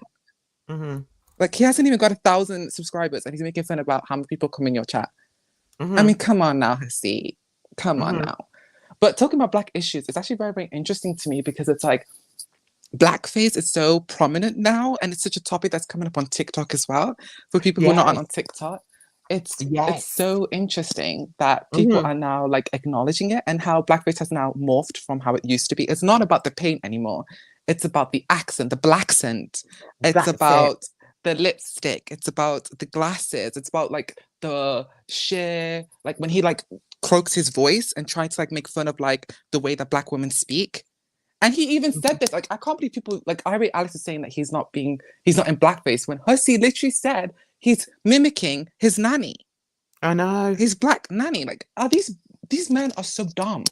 Like I these know. men are so stupid. And that's this funny thing how these men are like so sexist as well, because it's like Irate Alex is going around calling women cunts. Honey, come on know. now. It's actually so embarrassing. And it's Mhm. always these broke bums. So girls, to all the girls out there, these men are walking red flags, honey. Yep. Walking red flags. If your man is out there looking like tragic and still has not came out of his rap phase, red flag. If your man's Mhm. going out here looking like Hussy and pretending to be a black woman online and crying and begging for money, a red flag. Like these is just so, it's just so sad and it's so upsetting because it's like black women don't act like that. And it's the funny thing is also like it's like coming back to the hood rat thing, the hood rat stereotype that Mhm. black women are like all hood, they speak in a certain I voice, know. they are always like this, they're aggressive, like he's screaming on the phone, I and like know. black women don't act like that. Black women can be delicate, black women can be feminine, black women Yes. come in all shapes and sizes. Black Hussy. women can be articulate. Black women can hold good jobs. Black women can give birth to mixed race children. Get over it. Yes. It's so funny to me. And this is the funny thing about these men, these racist men, is like they only see black women as like one dimensional. And that's the Yes. thing that is so upsetting for black women, is because like they are always forced into this category. This is why what Hussy is doing is toxic. It's because Mhm. Hussy is perpetuating the idea that black women act like this. Mhm. Black women don't act like this, period. And No. stop putting them in boxes like this, because Yeah. they're not all hood rats. All of them don't yell on the phone. All of them don't wear red lipstick and scream and wear those ugly ass glasses. Yeah. Honey, Hussy's such a broke ass bitch. And this bitch is trying to say that he's rich and going after someone else. How are you saying you're rich when you have wigs on the floor? Your wigs are Mhm. literally on the floor. Mhm. Well, maybe he still thinks he's got his maid who's gonna, like, you know, He still come and thinks he has pick his it black up. servant. Please, Yeah. honey. It's just so insulting. Like But he I literally need to stop you right there, but I want you to stay because our guest has arrived. I don't know what time she's on, but she wasn't on London time.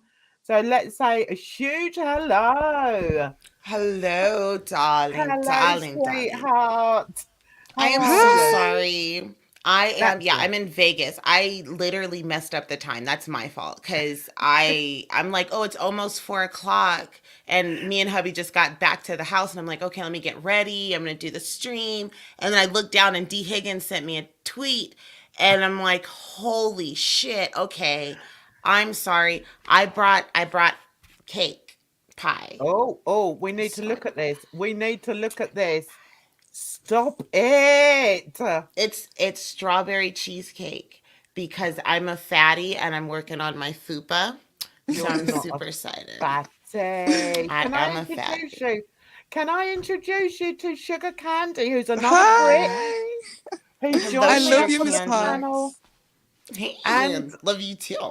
I actually love your content so much. I was watching your deep dive on Hussy, and those videos, girl, was so funny. ah, she's Oh yeah, so there's good. all sorts of great stuff over the internet. It's crazy when people don't like you, they will make some very creative things. There are people, my friends in the Petty Mhm. family have made some horrific things about me. It's always hilarious, and I can't help but laugh. But it's like, God, did you just put my face on a pig? You assholes.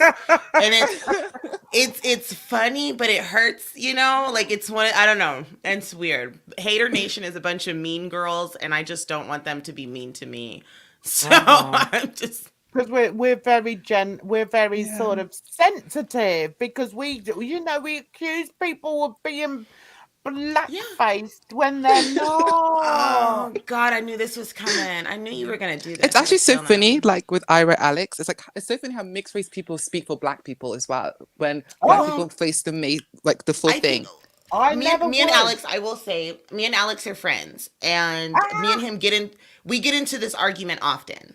Me and him do not agree on a lot of things, and the reason why me and Alex are friends is because I can cuss him out and tell him he's a piece of shit, and he doesn't get in his fucking feelings. And mhm. he can tell me that I'm being a leftist liberal crybaby, and I don't get in my feelings. But at the end of the day, we can have those conversations. And when me and Alex had this conversation, I will say this: he he let me understand something.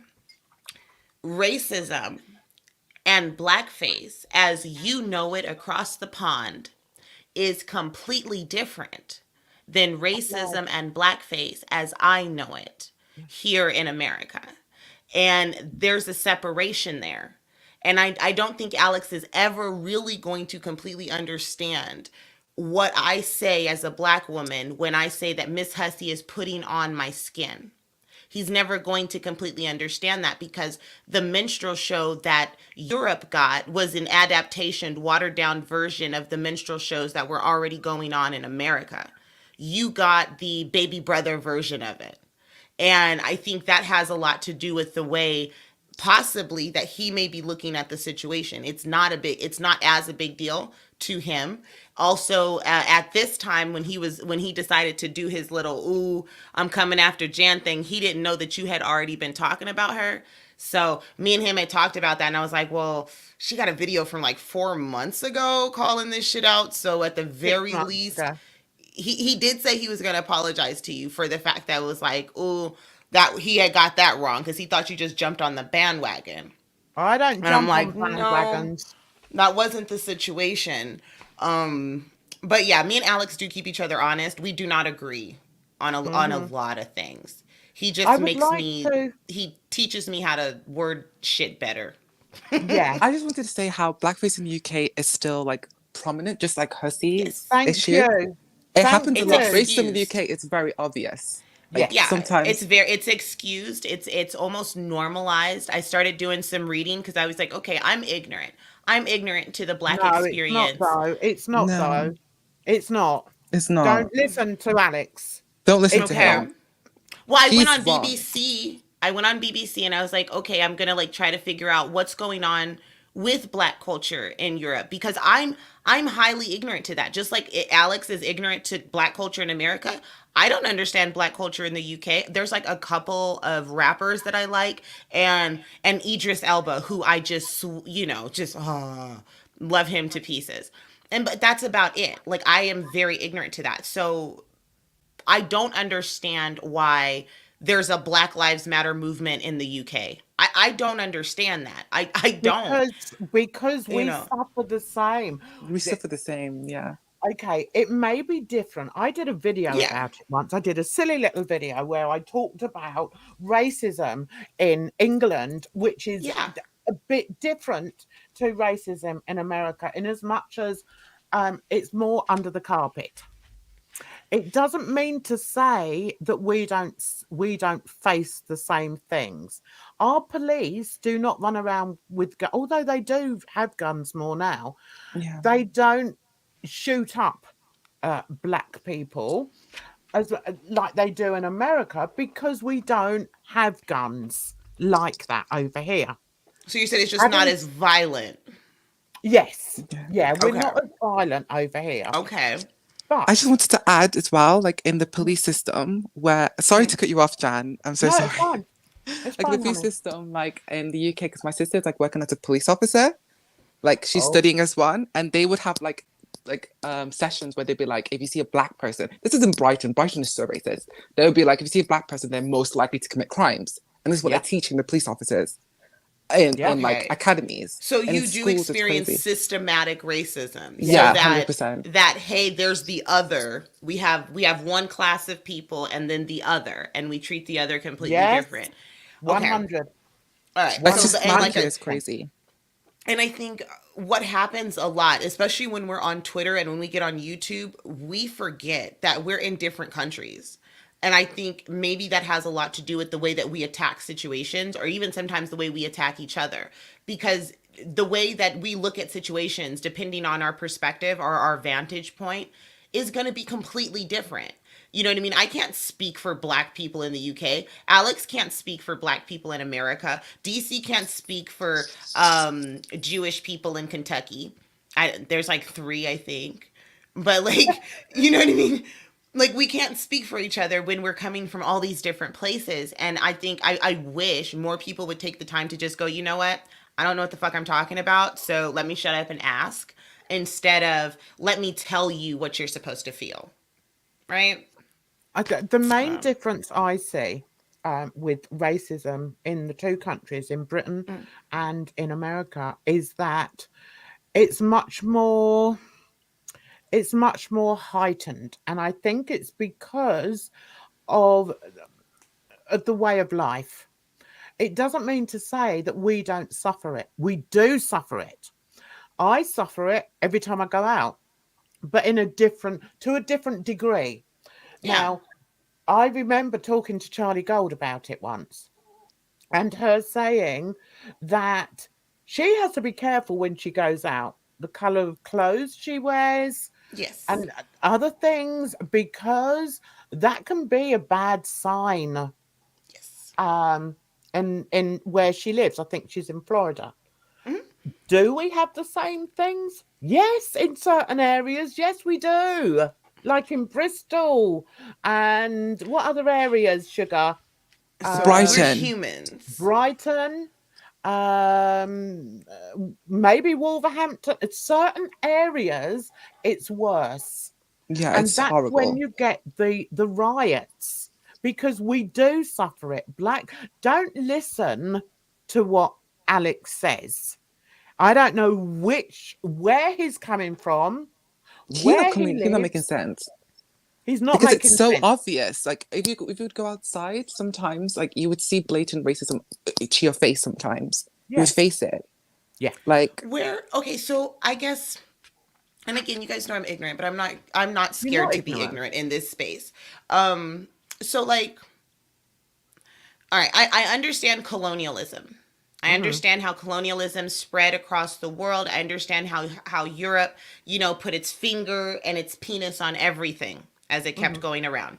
Now, as the Africans were introduced into Europe, were they brought in as slaves, or were the first Africans into Europe migrants into Europe? I think they're Both. slaves. Majority Came were in as slaves. So then okay, so is this something that is readily taught in schools? No, Yes. Black history, like in my school, it wasn't even in a curriculum. That's the one thing. The schools is so racist. Like Black people face high suspension rates, detention rates. Like in my school, there was some Black people would they would like a teacher would make stuff up to get a student into isolation, or like they would like put a student into detention quite easily. And one time I had an altercation with a teacher who would send me out and just say I was quote unquote aggressive, or using like very, very passive aggressive and racial terms for me because I was Black, and it was so racist. Like I wasn't even aggressive, I was quiet. But then this is what Black people would face in school systems where they're not taught about slavery, especially my curriculum is not taught about it at all. Well, And it's like in the they school face it. I worked in secondary for 8 years, and we were taught it. They were taught it. Is it a And I whitewashed used to feel very version? uncomfortable. Pardon? I said, is it like a whitewashed version of Not slavery, or really. do we talk about like how the money was made? Because when we introduce slavery into a country, we're introducing a new economic system, and there is a lot of wealth that is built off of that. So if the same kind of economic structure was happening in the UK that was happening in America, so you've got the very few who have made arms over end money on the backs of slaves for a few generations, that money gets passed down. That money stays with those quote unquote oligarchs, right? Whereas the slave population continues to be put underneath the thumb, and the government continues to not only subjugate them, but, prosecute them along the way. So now I'm seeing a lot of parallels why then is this a conversation? Now I'm extra confused because I'm like, if we have the same experience and you are seeing blackface the way I'm seeing blackface, then I don't like retracting my previous statement, but I might have to. Alex, I No, think you might yeah. be really wrong on this, I sweetie think no, because pie. there's one thing about UK racism is like the people when you say they are racist, they are very, very sensitive by it. Like they don't Mhm, want to be called racist. They don't want to acknowledge that. Like when mhm, you like whenever you would call out racism, it's always in the UK, it's always like, oh, here it goes again, or I'm not racist, I'm not racist. It never happens. Like it's always discrediting it and mhm, never acknowledging it when it's mhm, so blatantly obvious when multiple black people, like Asian people, the hate on Asian crimes were quite high where I was from Mm-hmm. too. mhm. And the migrant issue here as well, and how There's a lot of non-white hate crimes in the UK. yeah, But it's very, very there's rampant. also yeah, but there's also a lot of white on black, and also black on white, Yeah, and the racial um, tensions are high. yes, yes, and it's not it's difficult to say. I mean, I would disagree a little bit as far as what Sugar said, in that when the blacks first came over here, they came on what was called the Windrush, and that was they came over from Jamaica predominantly and the islands. They didn't come over as black slaves. They didn't come over as African Americans. That came later. The slavery that took place in those times in Britain was more the rich against the poor. So a lot of the rich families had slaves, but they were white. They were poor people. So how did Um, Africans first get introduced into the UK? well, they came over eventually. I don't think they came over as slaves, Sugar. I think they came over because we colonized a lot of the countries, so they came That's for a better living. Okay, I would like to apologize then. I'm not really good at history. So I'm oh no, it's sorry. okay, but Yeah, I'm quite good at it's history. okay. That's fine. That's what I do on my channels. I think I might just have to add this to the list. That's really interesting to me. Like I'm really curious where where did Africans how who were the first ones to hop over there to Europe? Like it's a really interesting situation altogether. Are you talking And about African Americans or are I'm you talking about Africans. I'm talking about just people from Africa. Africans? Okay. Africans. How did Africans get to the Well, UK initially? How did they get there? they got here due to the British Empire, and the British Empire were tyrants and Hmm. would go over to so many different countries and colonize them, which meant Hmm. they they claimed them, a bit like Russia Yes. is trying to do at the moment Hmm. to the Ukraine. Yep. The British Empire ages is disgusting. And as a Brit, I find that deeply offensive. But it wasn't so much against the Africans, it was more about we colonized India, huge parts of India. Um, Enslaved Indians really treated the Brits treated India like shit. I've yes, heard that part. I do know that part of history. Yeah. yes, but the Indians didn't come over in droves then because we didn't actually have that sort of a slave trade thing going Hmm. on. It was Hmm. called the slave trade because they traded slaves for goods. Okay. There was a big event in Alexandra Palace, which is a place just outside London, in those times. I can't remember who was ruling at the time. And at that time, you would have all the bigwigs, I can't think of another word to call them, that would pay for the goods from the countries that England or Britain had taken over, that the British Empire had taken over.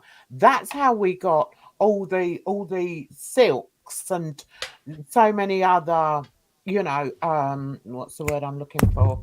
Valuables from these countries. But it wasn't so much a slave trade. It was more a case of getting the goods, stealing from these other countries. Because otherwise we would have, we didn't have an Indian slave trade. But yeah, there were instances where they brought slaves over, but mainly the slave trade happened between the colonized countries of Africa and South Africa and uh, France, in Polynesian countries, the French. In those times, so many other countries were taking over other countries, and one of the things they would barter with would be black people, and that's where the slavery comes from. Okay, and so in the UK, I know that there were Irish slaves, there were Indian slaves. They picked up slaves wherever they went. So Yes. we had a cornucopia of Hmm. slavery when it Hmm. comes to the UK. And Yeah. I guess that's where I'm all right. So if we have this nice little cornucopia of slavery, and it's like it does feel a little different than the Yes. slavery that was happening in America. So the slavery that's happening in America is these are cattle.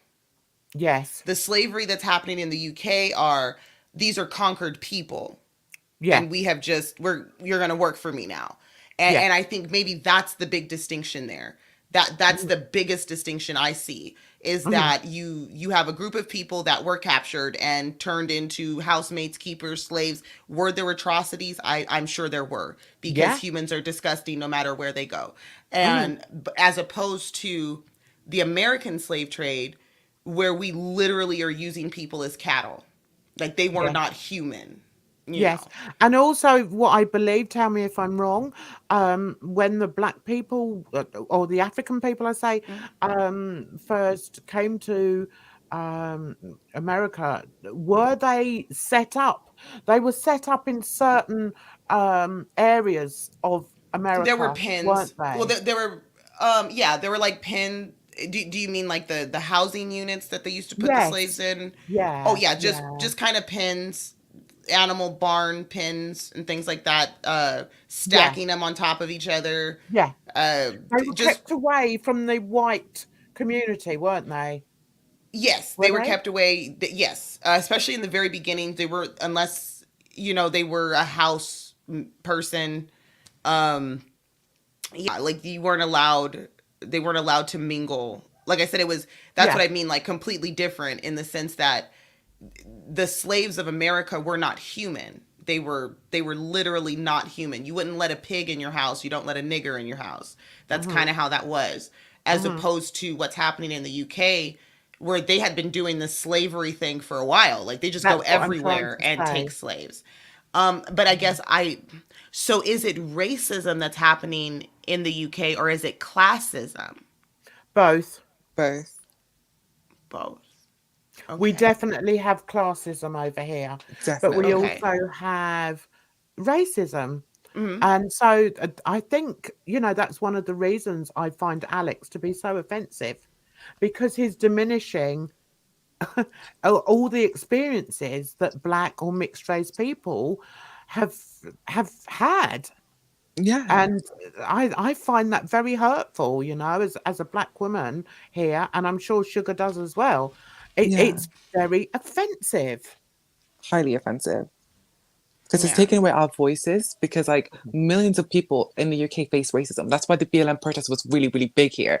Because Hmm. people were tired of it.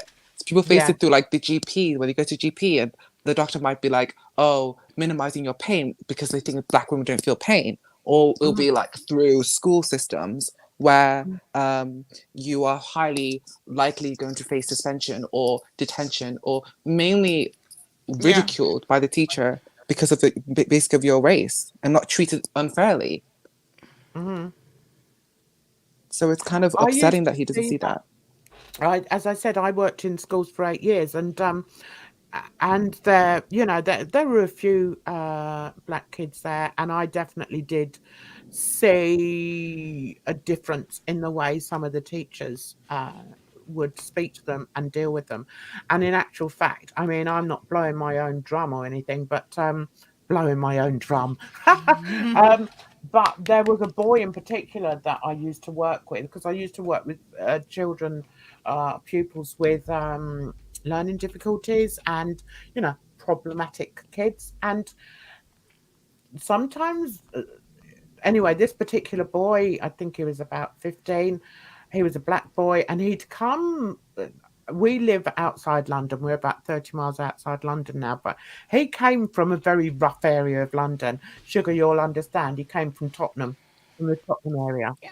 Yeah. And he used to run in gangs and everything in the Tottenham area. And his mother had just grabbed him and his brothers and said, right, we're getting out of here, because I don't want you growing up and getting in all sorts of trouble. So anyway, I used to talk to this boy quite a lot. I found him interesting, and I like, it's going to sound bad, but I like teens. I like kids that are having a hard time, because I went through it myself, and I'm quite good at that. So anyway, we had quite a rapport, and then one day I found out that he was what's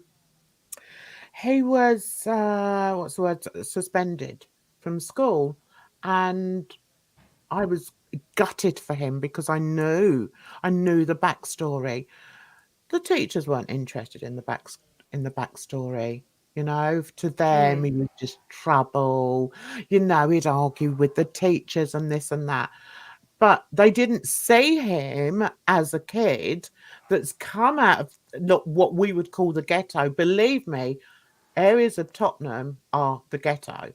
And he came out of there, and he was trying to behave himself. But there's a saying over here: you can take the boy out of the ghetto, but you can't take the ghetto out of the boy. Mm. And but he was a lovely, lovely boy. And I tell you what happened. I used to see him outside. I used to always stop on my way to work and get my lunch in a shop. And one day I saw him outside the shop, and he came up to me. He said, "Oh, hello, miss." I said, "So what's happened? What's been going on?" And he said, "Oh," he said, "they threw me out, miss, because they said that I had drugs on me." And I said, "Did you?" And he said, "No, I didn't." He said, "But no one's listening to me. No, they won't listen to me." Do you know what I did? I went into work, and I said, and what happened was, a couple of times when I would turn up at there, he'd always be there. And so anyway, I went into school, and I said to the head, I went and asked to speak to the head, and I said, "Listen," I said, "you've got this boy all wrong. Please don't suspend him. He's got nothing. He's got nothing in his life. He's got a mother. She's a single mother. She's not at home. He's on the streets. Please, please give him another chance." Yeah. And they did. Eventually, I made enough of a noise that I got him reinstated back in the school. He had so many punishments from that pig of a headmaster. He wasn't allowed playtime. He had to stand outside the office all the time. That, to me, stinks of systematic racism, because It if he does, was and a white it boy, it makes wouldn't have happened. me it makes me very curious as to why there is this feeling in the UK like that. Like I understand why white guys in America are mad. I do. I finally get it. They're upset that they feel like they're losing what was promised to them. They're losing something that was promised to them that they're never going to see. What, the white They're guys? Yes, white racist people in America. That's what they're afraid of. That's It's what a it is. power I trip. understand. It is a power trip. It's a fear beyond anything else. They are terrified that what was promised to them is being stolen, and they're willing to fight tooth and nail to get it back. I can see the cause. Do I agree with the cause? No, but I can understand it now. I do not understand where the anger that fuels this racism comes from, because it's either anger or fear. That's where these feelings come from. That's ultimately where this comes from. So if the UK has always had this very there's all sorts, like, you guys are so integrated, it's crazy. There's so many different cultures because the UK is constantly conquering motherfuckers. Like, it was conquering the world at one time. So that's wild to me, that not only were they able to, colonize the greater world, but subdue it, and then also be afraid of it at the same time. Like, I don't get it. There's a disconnect with me, and I'm gonna have to do some more research. I And I'm think it's I'm also like a really, power trip as well. Because like we yeah. had Brexit, and Brexit was the most racist thing in the entire world. It was like saying Mhm. that we didn't want the migrants anymore, like we Mhm. wanted to kick all the migrants out. And it was Mhm. kind of like very, very Nationalism. interesting. It's very interesting how racism in the UK is kind of similar to the US, but it's very different in the sense that it isn't really like to your face sometimes. It's very systematic. Mhm. Like you would only Mhm. see it sometimes in through work maybe, or like through school or Was hospitals. Brexit racist? I thought it was Yeah. economic. It's so No. racist. They thrived off kicking off the migrants and how they wanted no migrants anymore. That was Mhm. basically the main premise of it. Mm-hmm. Yeah. Um. And the irony, if you want to call it that, is that yes, it was racist, but it was against a white race. It wasn't against a black race. When the Windrush happened and there were boatloads of people coming over from the islands, um, there was nothing like Brexit to stop them coming over. But what's happened over here in England, because we were part of the European Union, which meant that if there were problems going on in Bulgaria or what other countries, Poland, uh, other European countries, if there were problems going over there, those people could readily and easily come into our country, come into England and take our housing, take our jobs, take this, and the South Africans as well, take this and take that. So Brexit was actually based on stopping those people coming in. So it didn't have anything to do with the colour of their skin. It had to do with Yeah. the fact that they were coming over Hmm. en masse. But what they didn't realise was that these people that were coming over were actually very good people. They were Yeah. professional people. We had Uh-huh. top doctors who were South African. I know my daughter worked in a vet's for a while. They were all South African. Yeah. Okay. And, we had Polish doctors, we had Polish vets, we had Polish, uh, so many different nationalities of people that got good jobs. Yeah. Now, the racist Brits, they couldn't handle that. Oh, they're taking all our best jobs. Well, then, why don't you go and learn? Why don't you go and get an education so that you can get a top job? I just think it It's was kind of like, racist because like like the prime minister at the time, Boris Johnson, who is our prime minister, said refer to women and refer to black people as watermelon lips, refer mm, to Muslim women as letterboxes. mm-hmm, Like he's so racist and he's our prime minister and Is mm-hmm. he's that the dude elected. who? Isn't that the guy who looks like Donald Trump, the funny looking dude? He looks like an idiot, Yeah. and Yeah. How did that happen? he Why is did that an happen? idiot. He's an embarrassment. Yeah, but how did that even happen? Like, you guys are Totally. supposed to be the smart ones. Because we've got no decent politicians over here. They're They're all all liars. they're all liars, they're all scoundrels, they're all up to no good, they're all sneaky. They put like the country in tight lockdown while they're going off partying and having a wonderful time. Party. The party in his parliament place. Yeah, I mean it's just ridiculous. I want to address this because this is part of our heritage as well. Um, the whole of Ireland belonged to the Irish, and the English stole Northern Ireland from the Irish. It's very sad and disgusting how Irish people have been treated. Do you know what? That is so true, and I can speak on that a little bit because I was married to an Irishman Hmm. who's actually from Southern Ireland, so I'm sure you can imagine very anti-Brit. I said, what are you doing marrying me for, twat? Anyway, yes, so I heard all about the trials and tribulations of the Irish people, and it's true.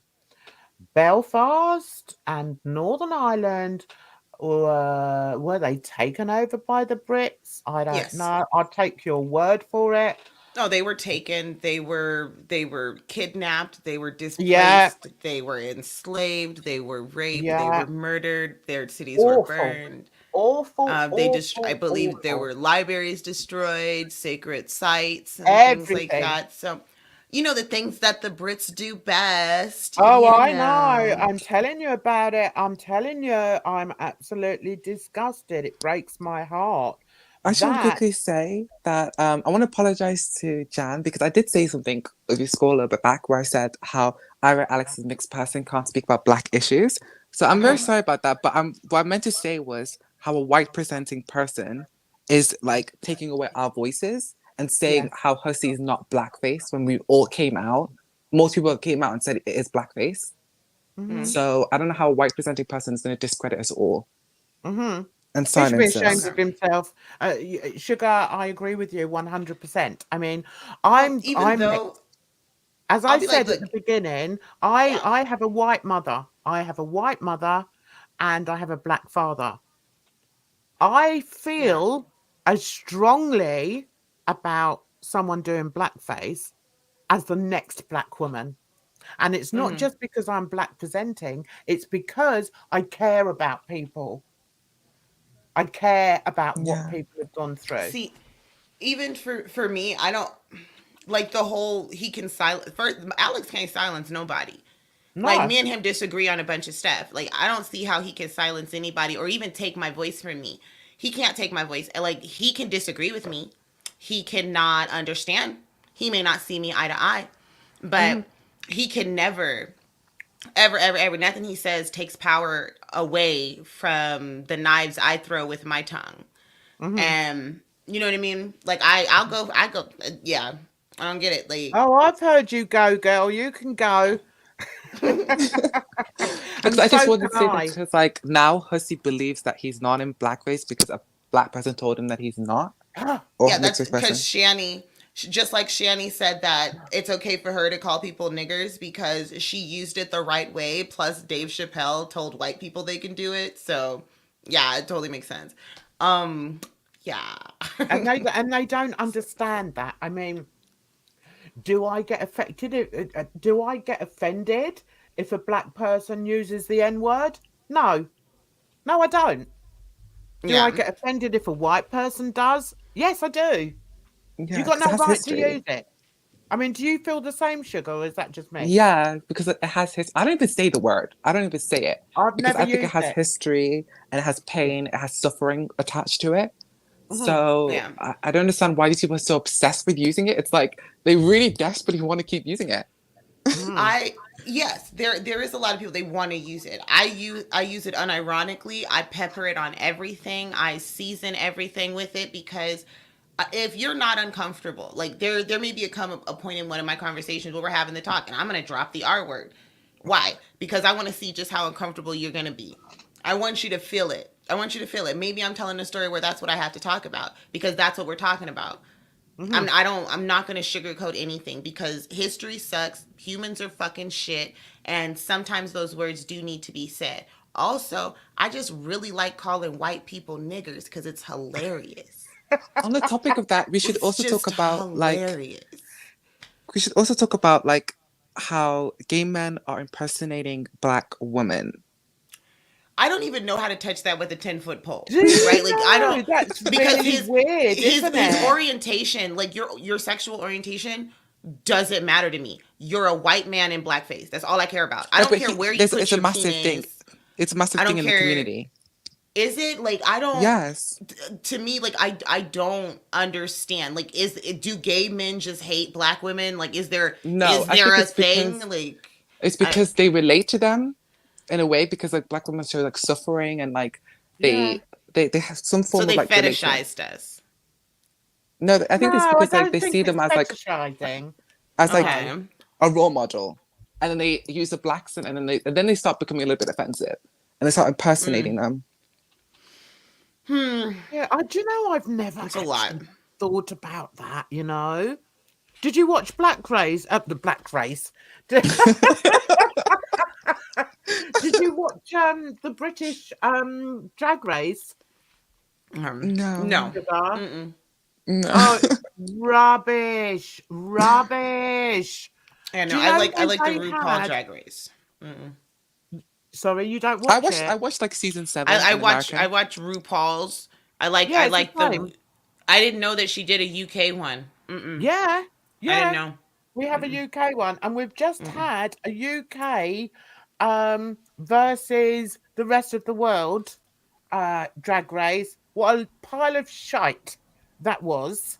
We had, representing us, we had Bag of Chips, cannot stand that woman. And who else? Cheryl Hole, rubbish. And the one that won was Blue Hydrangea. Now, she's an Irish girl. I like her. Very talented, very good makeup looks. But she won. I mean, Yeah, I can see him. I know that drag stars and drag performers do enjoy putting on costumes. I've seen white actors, white drag queens do amazing Diana Ross acts. But they don't change their skin tone. Like, you can tell they've got the dress, they got the hair, they've got the makeup, but you know, they go out there, they do their Diana Ross. Is that blackface? Is imitation blackface? When you're literally saying, I'm putting on this costume and I'm going to be Michael Jackson for this performance. If you put on that performance as a drag queen, because a drag queen herself literally is putting on a costume. Like, everything about a drag queen is a costume. So I don't that think it's to me blackface. seems, yeah, like, to me it feels like we might be pulling at straws if we start saying that drag queens are in blackface, when it's like all of it is a costume. Like, that's, they're literally taking a man and but turning it him is into a woman. blackface, though, isn't it? It is blackface, though. No, I don't Well, think that drag queens are blackface. I don't think drag queens are blackface, because No. drag queens are a different style of art, right? Like, that's a different art form altogether. Whereas blackfacing is taking someone's characteristics and turning them into a punchline, Yeah, a like mocking comedic them. medium. You I know what I get mean? you. It's a comedic medium. You're using the red lips and the and you patting your head because you want to look like Byron. Now we're doing the blackface. You've taken all of those stereotypes and you're using it as a device for comedy, and that's what blackface is. That's what minstrel shows are. Whereas a drag queen, when she or he decides to put on that costume and be Diana Ross, they are being Diana Ross. They're being Michael Jackson. They're being whatever character it is they're trying to embody. So that's impersonation, as opposed to blackface, which is, you know, yeah. I think I got it. I think I explained that well. Did I? Yeah, explain I definitely that? agree with you 100%. I Okay. think drag queens are like an art form, and Yeah. it is I expressing a might form be of art. pedantic too. Maybe I'm But being then, pedantic. I don't know. the only thing I have to say there is, wouldn't the artists that used to do the minstrel shows, wouldn't they say the same thing?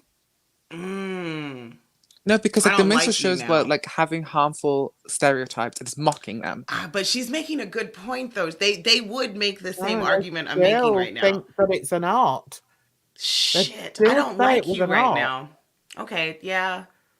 Yeah, No, because you're it's making a like- good point, Jan. I think it's because blackface, it has to be like perpetuating some form of harmful stereotype or like making us like the butt of the joke. That's what I think. Like making fun This of is us. something that I gotta get a cigarette, Jan. I don't like you. You just made me think, and I don't. Shit, I'm gonna grab a cigarette. Oh my god. Yeah, I've never really thought about it until Sugar said, though. I'd never even thought about it. But if you look at the definition of blackface, it's blacking yourself up. It's not just about the mannerisms, or is it? Yeah. Maybe it is. I was just talking about because like Maybe it is. in the LGBT there's also like black pride and white pride, so there's racism within that community itself and how it's just like normalized Yeah, racism. do they black themselves up though? Do No, no, I'm white not talking about like gays blackface. black I'm not talking about like themselves up? blackface. I'm not talking about like blackface. I'm just talking about in general how there's a division typically and the fetishization as well of like black men there. How they're Oh, normally child. seen as like something to sleep with, but not to date. Child, Oh, it's deep. really? Yes. Really? See, I didn't know that.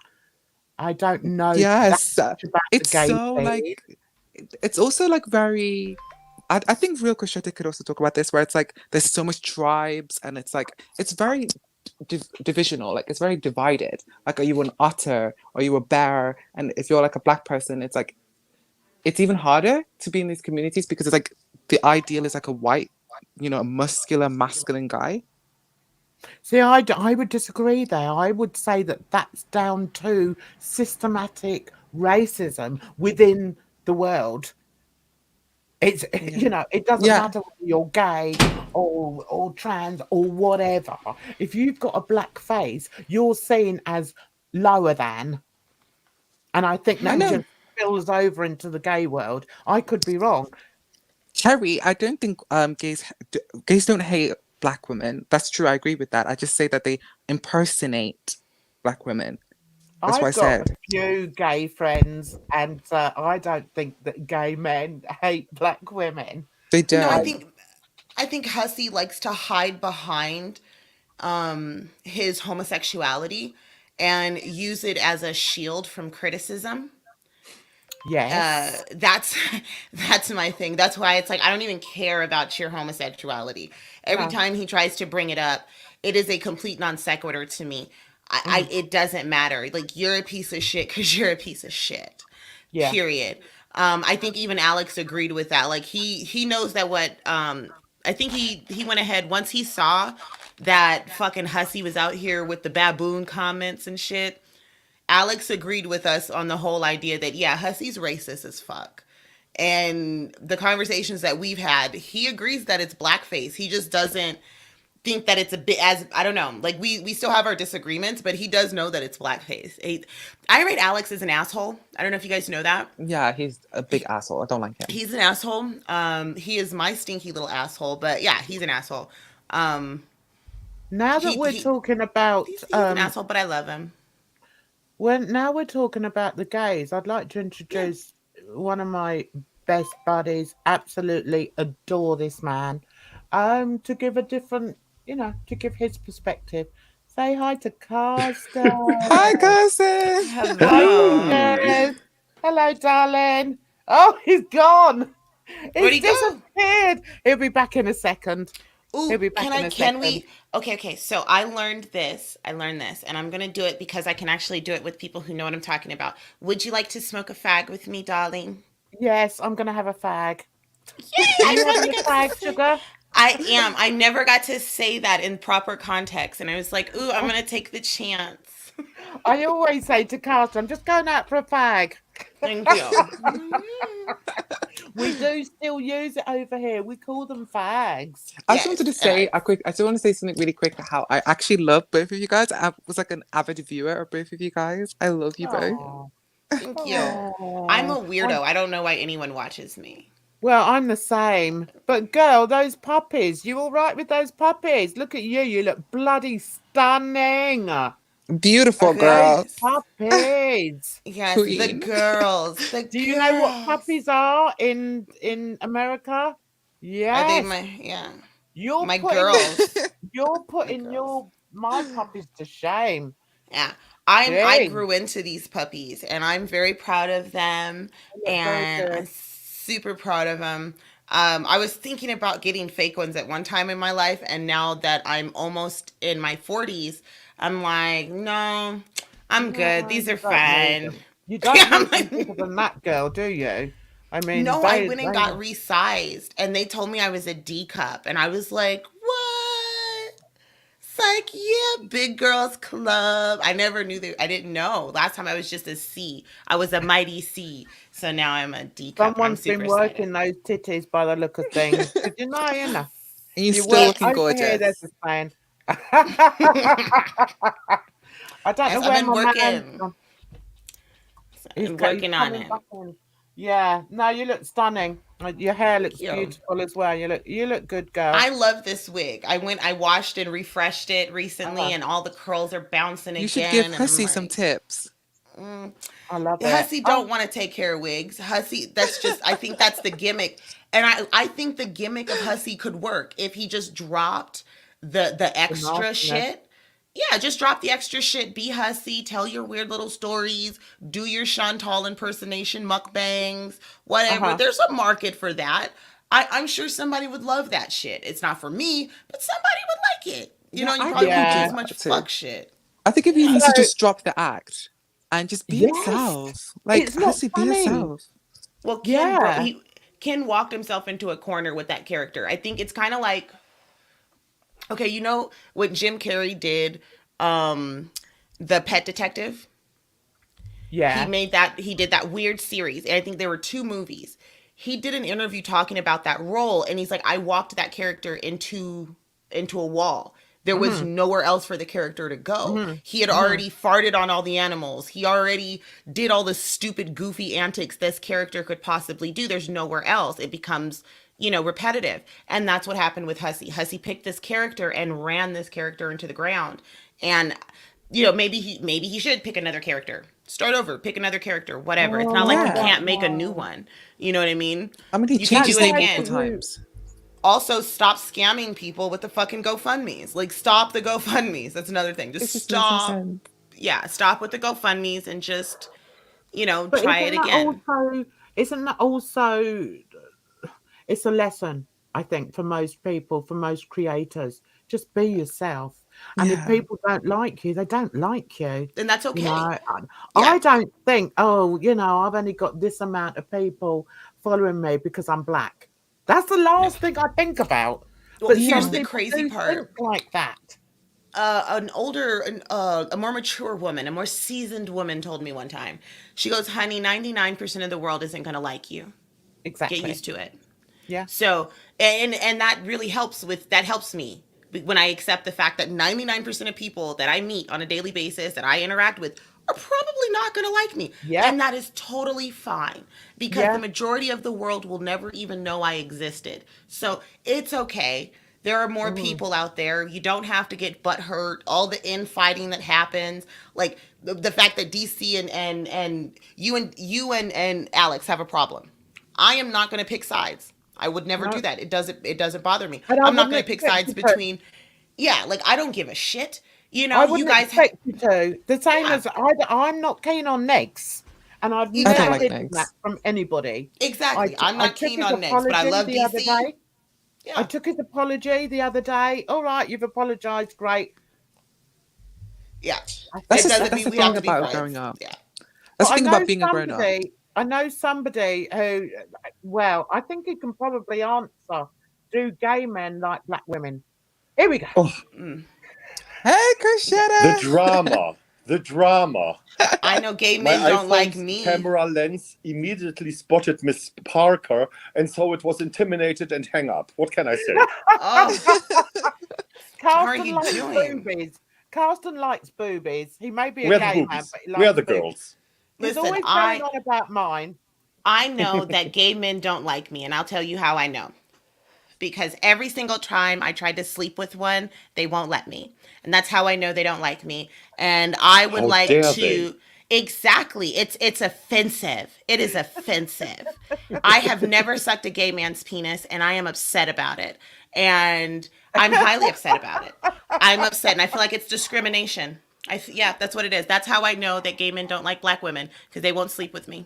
That's how I know. Well, I can say at least I tried in my early 20s. I really tried. But he does not want to go in. No, he does not want to enter He wasn't having any of it. the hole of lust and pleasure. No. No. And it's nothing Let's personal. It's gender. I take it personal. I'm very upset about it. I'm very offended. never take anything that Carsten says either seriously or personally. Is a typical German. Oh yeah, I'm horrible. By the way, hello, Sugar Candy. Hello, how Love are it. you? Oh, Jen, and also I know that woman. Yeah, Jen's And- views. I know her. Hi, We are doing darling. some things to shit together. Hi, I darling. was confused. First of all, as I heard in the moment, you were talking about drag, gay. I thought, okay, this is my moment to step in, even though I don't do drag, Mhm. but I'm gay at least. Yeah. Nice. Did you And find it like I hard was in the thinking about community? drag queens, and I was really wondering when, because Miss Parker got all fucked up that she needed a cigarette. I did because I had an existential crisis. I was like, wow. And I was thinking Am I doing immediately, apologetics for minstrel shows? Like, oh my God. I was really thinking, okay, what example RuPaul's Drag Race? Imagine a white drag queen would do in the finals in front of RuPaul doing Beyonce Would with she do everything the tan? that it takes. Ooh. Is it What would blackface? happen? Would I it don't be- know. Okay. Would it be I think blackface? people would lose their shit for one. But for me, I don't know if I would consider that blackface because it is a performance. And then Jan just hit me with, well, hey, minstrel shows were a performance too, right, babe? And so I don't even know now. I don't even know. Like I You're have to flummoxed. pray. I don't even know. I'm so like, fuck, it's a I totally think different it would thing. be blackface. I'm sorry, but I do think it would be. Jen, we need a drag queen here. Where's I- Raven? I don't know any drag queens. I don't know any. God damn it! I think this is would be really interesting because I we know a see lot all of the gays, time but I don't know girls, any drag queens.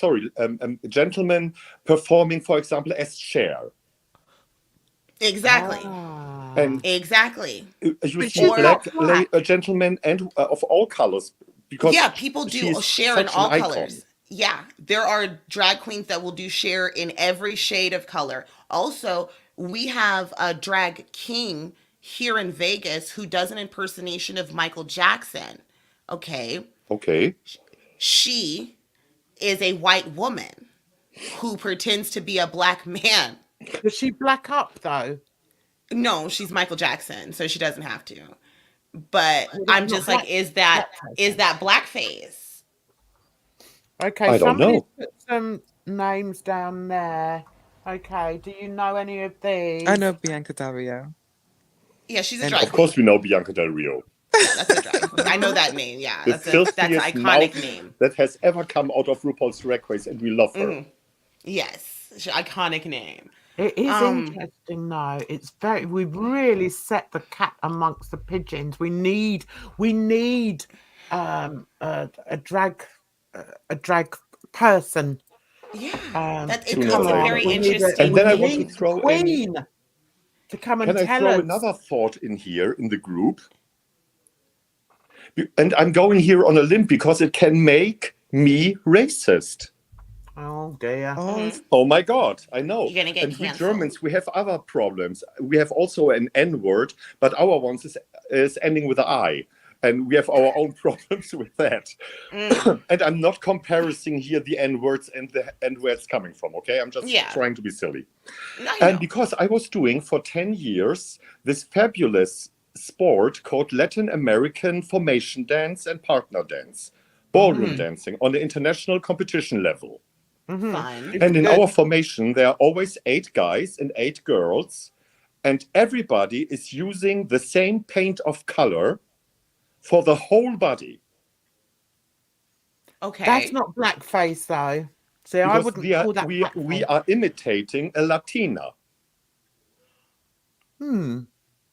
So are you in brown? Is that what you're saying? Like you're in a Yeah. tan brown Yes. kind of skin tone, and everybody has the same uniform brown skin Yes. tone. Wow. To make us, Ooh. first of all, more uniform for the eye to wash, and Is also that to make everybody performance look more art? exotic. Oh my goodness. And see, that's what I'm saying. Like that seems like that's the performance. That's the stage. It's part of the show. And Jan threw the monkey wrench in all this because she's like, minstrel shows, that's exactly what they did. That's the same thing. Like Who are you you're calling a dressing up, monkey? you're putting on these Who are you calling a monkey? oh, a monkey wrench. I did say monkey. I'm like, oh Listen, no. you on YouTube, we can say You saw my things. eyes light up. I'm like, oh no, I did a racism. She called me a monkey. Because in the formation in the Latina world, if you want to have the argument is to have a uniform look of everybody, but nobody is taking a light makeup to make everybody uniform. It is always a dark brown, and you're going tanning before you have self bronzer to the max on your body, and on top of that, you are doing the whole makeup thing for the whole body. Yeah, Seems like That it's- reminds me of like, and in Holland they have the same thing. It's called like Zwarte Piet, yes. where they would like put black paint on their face and I the learned black about that. wig and the red lipstick. When I first saw it, I was pissed. I was absolutely pissed. And then I learned a little more about it, and I was like, I'm still upset and I don't like it, but okay. They say That's a something like it's really from the good- chimney, but I don't know how they would get like an afro from the chimney. I don't understand the entire history of it. It does intrigue me. Like, where did that come from and why? What's going on there? Yeah, I mean, there's so many different instances. I mean, I put this one up because my daughter works in that industry. She works in the bodybuilding industry. Yes, they tan a lot. And Oh, they yes, they bodybuilders. literally come out black. They come They out do. darker than me. Because when it they're doing- accentuates the muscles on stage. They want that Yes. shadow. They want the deep cuts to show. So Yeah. you're doing deep tanning. Some of them inject themselves with these Yeah. with experimental tanning shots and all sorts of stuff. So and I don't consider that blackface because No, it's I part of the don't either. performance. Also, I wouldn't consider what you are doing as blackface either. It seems like it's part of the performance and it's part of the uniformity of the story that's being told on stage. So, and I Yeah, but personally don't think when imagine- drag queens do it, it's blackface. Oh my God, Jan, I hate you so much for making me think like this right now. I just darling. want it to be high. I know, Mrz Parker, I relate. I truly relate. Yeah, just but want it to be listen, high. Carsten, listen, people. What if they were doing a samba and they came out? Or what's an African dance they do? Merengue or something, and they all blacked up and came out, and they all had like black wigs on. They all had afro wigs on, and they were doing like, an African type dance.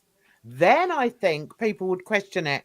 Can I just say a very big thank you to Nancy? Thank you so much, darling. Yes, he believed in blackface as well, didn't he? Thank Yes, you, he Nancy. did. He was such an idiot. Mhm. So I guess the question then is, what's the difference between cultural appropriation and cultural appreciation? Is it When do you intent? cross? Yes, I'm saying, like, when do you cross that line? Because it's such a little teeny it seems like it's a hair length between Yeah. appropriation and appreciation, because I can appreciate a culture and adorn myself in some of the traditional wear, but then I am now I then cross the line if I try to make my facial features resemble those of the people of the native land, or if I try to imitate maybe their hair, or I try to imitate the way they sound, or if I start talking in a Chinese accent and I wear a geisha robe. Like That would that would be wrong. But if I decided to adorn my walls with traditional Chinese art and wear Chinese gar, I would be appreciating that culture. If I learn how to use the chopsticks and how to pour tea properly, I'm appreciating the culture. So the question really is, like, what's the difference? What's the difference between me appreciating something and then me completely appropriating it and making it insulting? I think it comes down to intent. That's what I think it comes down to. And I think there are instances where it's difficult. I was going to say if it's performative, but the minstrels were performative. Is performative, yeah. So it's a really big question. And I mean, I it don't cannot know. be only that it is celebrating in a positive way people of color in general, because that would be a loophole in my Yeah. head. Right. Exactly. And we as a society, we cannot allow a loophole when it comes down to the political side of it or the humanitarian side of it. I Yeah. need another cigarette, Jen. You are fucking up all up. You're fucking Oh, us all Yeah, up. it's sorry. just, it's Sorry, I'm a bit too horrible. intelligent for you today, Carlton. I Yeah, I want to know. say thank you very much. Thank you for a very kind donation. Hello, Hallo Sussman. zusammen. Somebody's German. Oh, right. Oh, okay. Is it my friend Silvana? It's a bit worrying that the face there is of Gigi, but welcome Hello. and thank you. Yeah, it's a very difficult conversation, but I think it's a good conversation to have, It, and it's a I'm so conversation glad. worth having. Definitely. Actually, I want to mean, the ask a more we quick talk about question. it, the more we can kind of figure it out together, because it's not like there's a rule, I guess. There's no real rules to any of this. We're stuck here together dealing with this shit. So, I'm sorry, Sugar Candy, go ahead. It's okay. I just wanted to say, do you think girls have it worse than men with racism? What would you say with that?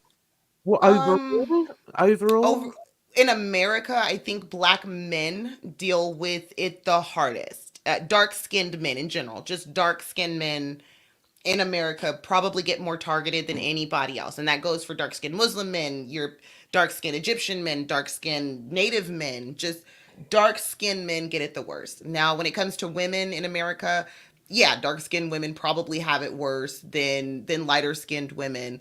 But that's the colorism. There's a lot of colorism in America throughout all of the cultures that are here in our melting pot. We just have a lot of colorism. But overall, I would say that men probably deal with racism more than women. As a black woman, it's okay for me to marry a white man. Nobody there, because white guys are supposed to conquer black women. That's totally fine. Nobody blinks an eye. But a black man marrying a white woman, then they, that's like, oh, you're taking our women. You're a race traitor and all this shit. So they seem to get it worse, I would I say. don't think I that agree too. happens so much over here. I think it used to, but I think because it's more common nowadays, it's more Yeah. accepted. Would you say, Sugar? I think I do agree with you, Miss Park, saying that mostly men get it, but also Yeah. the overly masculization of men as well in school. Like if a man was feminine, then they would get Yes. bullied for it. Mm. Absolutely. We do that. Absolutely. They get it on so many levels. Men, and I'm not saying that all men are attacked, save the men kind of situation, but to a certain extent, we do abuse our young men when we tell them that there's only one way to be a man and give them a Tonka truck. We stifle their creativity when we tell them that men don't play with dolls, or no, you can't have this and you can't do that, and this is for boys and this is for girls. So there is damage that we do to our children, and we see it as they get older, because we have adults who will tell you about their experiences as children. Mm. Grown gay men will let you know, yeah, my parents made me feel like shit. They wouldn't let me just be myself. And we have these weird ideas of what people are supposed to be, and we impose it on our children, and it does nothing but hurt them. That's all. I agree. I think that's another story, maybe for another day, because, yeah, I feel very strongly about that as well. And also the sexualization of children, I think, has to be taken into account when you're talking about, um, about gays when they're younger. Yes. I mean, What do you think I about Yes. like LGBT in schools, Jan? I think it should be taught. I think it should be taught, but I think and I mean, it's difficult because I'm not gay, and so I don't know when a gay person realizes they're gay. So Same time straight people realize they're straight.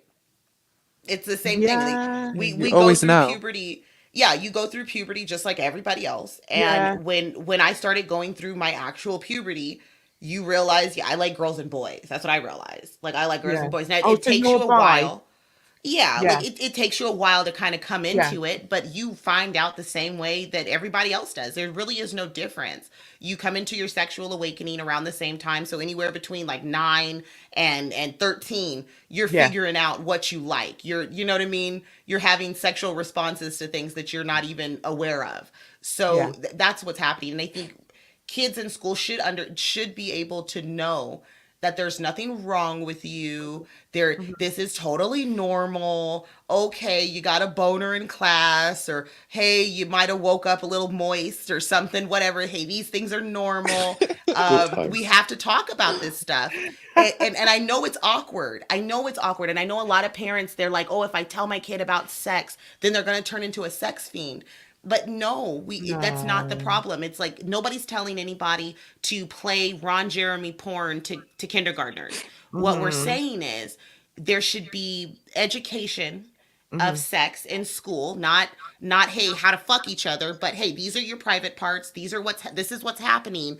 And we Mhm. also need to address the fact that some of your classmates have two mommies and some of your Yeah, classmates I agree have with two that. daddies, and that's Yeah. totally normal. And hey, one of your classmates, his daddy dresses like a woman, and that's okay. And we Mhm. those are things that should just be casual conversation for kids, because if we ever want tomorrow to be better than today, we have to start letting these kids know that this is okay. It's Yeah. okay to be different. It's okay to have different desires. You know, I think it's just about responsible education. And a lot of people freak out because they go from one extreme to the other. And there's a Mhm. happy medium somewhere in there. It's just hard for us to find Yeah. it. It You was like a know? massive protest happened here Yeah. against it in Birmingham. They didn't want that to be happening. And it's so interesting to me is because you send your child to be educated. So they Mhm. should be Exactly. educated about people in this world and different Yeah. people in this world. Yeah. And Oh, and the I agree bullying with as well. The bullying of queer kids is so high here. And Exactly. it's because they're not taught about it. That when mm, you don't know something, kids are stupid, kids are dumb, and we're mean. We've all been in middle school before. It was horrific. So it's like we need to do better. We have to do better, and the way we do that is by educating children and letting them know that these things are normal, and there's nothing wrong with you. When you have a child that grows up to hate himself or herself because of their own desires, that produces an adult that is not adjusted for the world. That makes a very bad person. We don't want more people like that in the world. We want mhm. people to love who they are and love the people around them. And I am starting to sound like a liberal blowhard, and I am so sorry. No, not at all. I mean, I want Carsten to give his opinion on it as well, but I just want to say myself, I've got 4 grandchildren, and I'm so proud of them. Because I don't know whether it's the same in all areas of England, but they're so open. They talk about LGBT Q, and I mean, how old is she now? She's just 12. And some of her friends have come out as being gay, and it means nothing to them. It's no big deal, and I like that. And Exactly. I don't know whether it's because they've been taught it. I must ask her actually, but there's much more acceptance that I think maybe people that don't have children aren't aware of. But I know for a fact my kids, my 4 grandchildren, are aware of it, and it makes me proud that they know not everybody has to be the stereotypical person that's expected of them in society. And yeah, I'm very proud of them. Carsten, do you have anything to say on this? I was really, really thinking. I remember, because I don't have children, I don't have grandchildren. I don't have a perspective on the school system now here in Germany or Mm, Austria, on what the children are learning, or young teens. I grew up with learning to put a condom on a banana yeah, in yeah. school. That was all. That was Mhm, everything. mhm. And what I wanted to say, what I wanted to say. Yeah, and nowadays I have no clue what they are teaching. I don't Mhm. know. I don't Yeah, know. And they do I have. also I cannot point my finger on. because we have now America here, we have England here, we have Germany and Austria here, then there are a lot of other countries, in the whole Asian part of the world, and everybody, we are still dealing with so different perspectives on everything. Racism, sexuality, food, decorating your apartment. There's so much to think about, and I try to figure out a basic consensus on what this live stream what you are doing, Jen. And I'm so happy that you are doing it. I'm looking for a message that people can take away from this. Not only from all of the topics that have been discussed, but how could we sum up this whole thing for today? I'd like to think that that it's been an education, maybe, for some people. It's a conversation starter at the very least. Yes. Yeah. And for people to realise that, and it's not condescending. I mean, people do say, "Oh, you know, she sounds so condescending." No, it's not. I'm a very passionate person, and if I'm talking about something that's passionate, then it may come across like that. What I mean, the goal is clearly not that we are sitting here and agreeing on every single thing. Because for this, the conversation is far too big. The topic is so big. Yes. Sorry, my English, I'm running out of words. No, you're doing all right. It's okay. Your English is amazing. But these discussions have to go on, in my opinion. I wish that other content creators, I don't care from which community, I don't care if it's gamers or sportsmen, this conversation has to go on, because as long as there are problems still out there, we cannot or should not put it under the carpet, as we say here in Austria. The conversation has to go on. In which way, in which culture, in which country ever. Because every country is dealing with a form of racism. I'm sure. Exactly. Well, no, you're absolutely right. We talk about it on my channel, on our Sunday schools. And one thing that I keep walking away from all these conversations is that we're stuck here together. We're here. We're on this planet. We are on this rock. We have to share these resources. We are here together. We cannot leave. The ship to Mars will not be ready for, 2 or 3 more decades. So we're stuck. And if we can't figure out how to do this together, we're going to kill each other. Like that's what we're just going to kill each other. And I want to be part of Star Trek and not Star Wars. I am so sick of living the Star Wars life here with all of you that I just kind of want to figure out how to be altruistic. Like, all right, let's just hold hands, kumbaya it out, or hashtag suck a dick, save a life. I do believe if everybody on this planet got a blowjob and every woman got her bean flicked, no one would be angry. And it's a campaign I'm pushing. I want to be president of the universe. And now we know why Hussy is angry. I just got like a massive realization from the Hussy when Hussy came on with Jan's views, and he was like, "You're racist to white people," and I want to open that up. Do you think you can be racist to white people? Me personally, no. As an open discussion. Me myself, no, I'm not racist to anybody. I accept people for who they are, and it may sound like a cliche. It may be like, oh, right. No, I've always accepted people for who they are. As I said, I have a white mother. How can I be racist to white people? It'd be like I'd be racist to my own mother. No. Yeah. I had a black father, so I'm not going to be racist to black people, am I? Well, I suppose some people could be. You do get, yes, if the point you're saying is, can black people be racist to black people? Yes, of course they can. Can white people be racist to white people? Yes, look at Brexit. Yeah. It was just a question I was asking, like an open question, because I just remember that stream and he said that to you. So I was like, okay, so ask that as a question to everyone on the panel.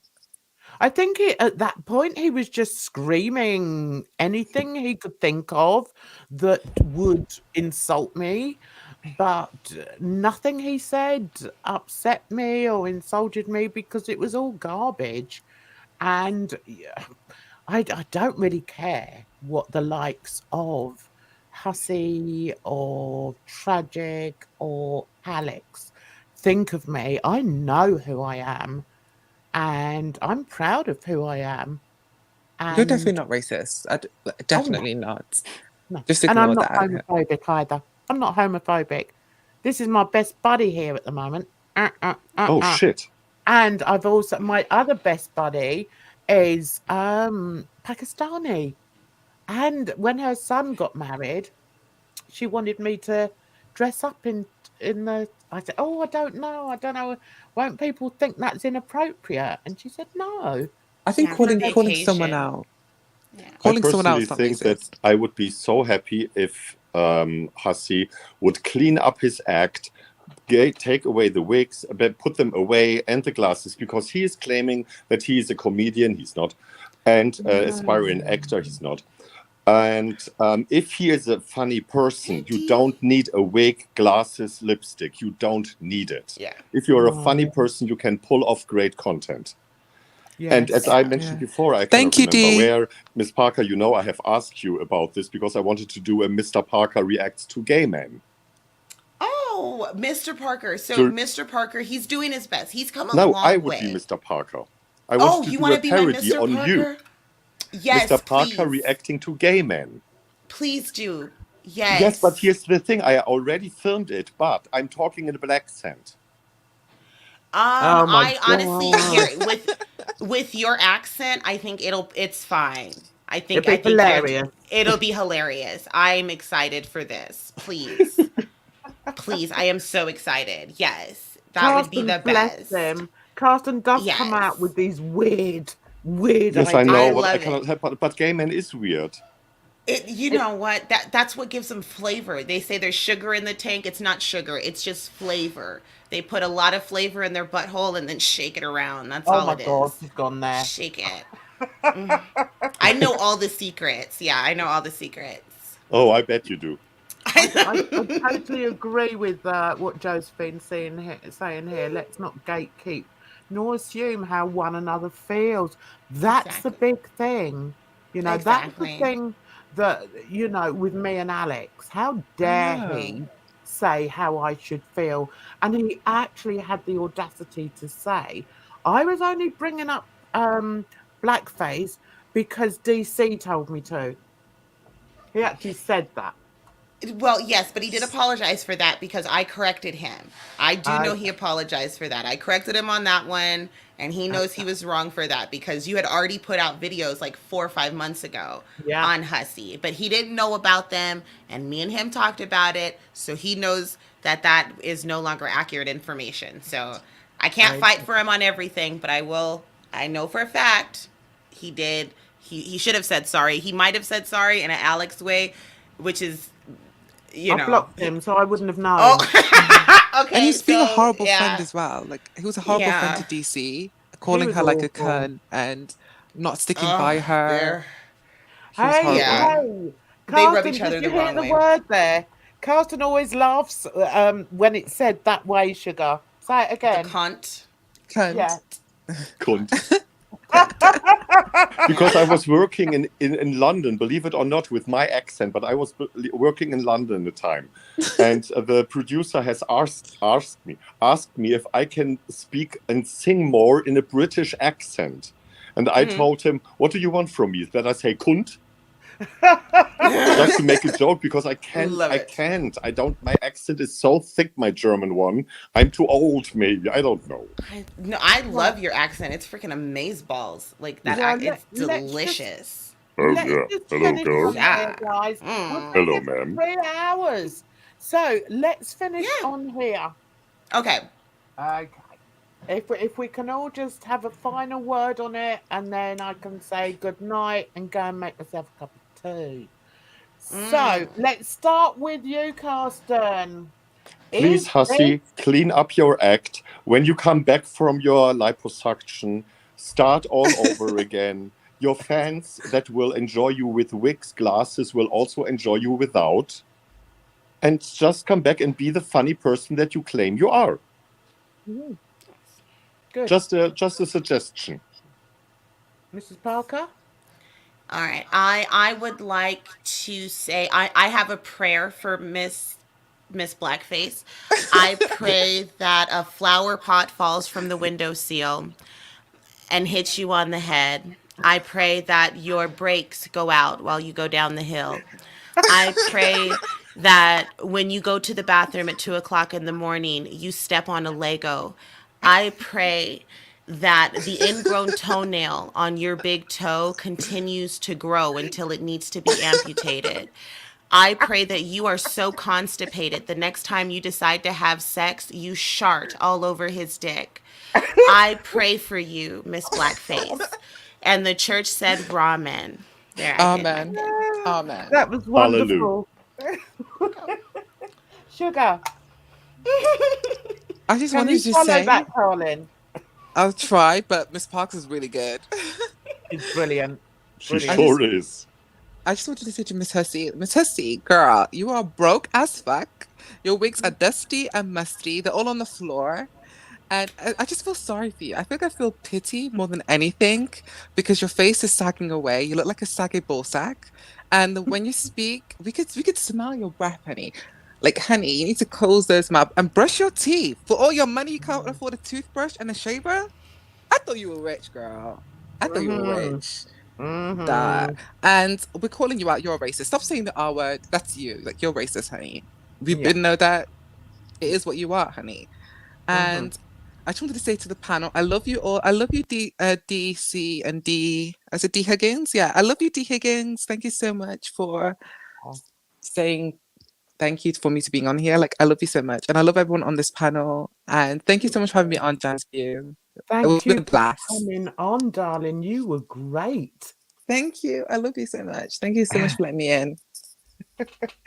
So our host, what has our host to say? I have to say, this man, this man, in my opinion, is a disgusting piece of shite. I've watched him for months. I've watched his behavior. Yes, I did start to question about the blackface, but I also questioned his ability to speak the truth, his ability to be a decent person. And over the 6 months that I've watched this individual, he's proven to me what a nasty, selfish, cruel individual he is. It's got nothing to do with him being gay. I'm not homophobic, never have been, never will be. Carson will account to that, and so will quite a few other people. I'm not racist. You are something that if I was to visit New York City and I was to see you across the street, I would turn around sharpish. You disgust me, Hussy. And yes, you're racist. He's racist and a broke bum. That's it. He's racist and a broke bum, girl. Yes. He's two the horrible things. Horrible. Isn't that nice? 4 different people, 4 different ways of bringing the stream to an end. So I want to say thank you so much for everybody for, first of all, my chat, for coming in, keeping me company. You're wonderful. Love you to pieces. And also to my fantastic panel. You were Thank gorgeous. you. Thank you. I really appreciate each and every one of you. And I don't need to say this to you, but we live with love in our hearts. And it's so important to live with love in our hearts and to have open minds. I really, really believe that. And I instill that in my children. I instill that in my grandchildren. And I ignore trolls. So I want to wish you all the very best week and say thank you from the bottom of my heart for joining me. I really, really appreciate it. Bye-bye. Thank you. Bye-bye, everybody. Bye. Love you all. Love you, chat. Bye. Bye.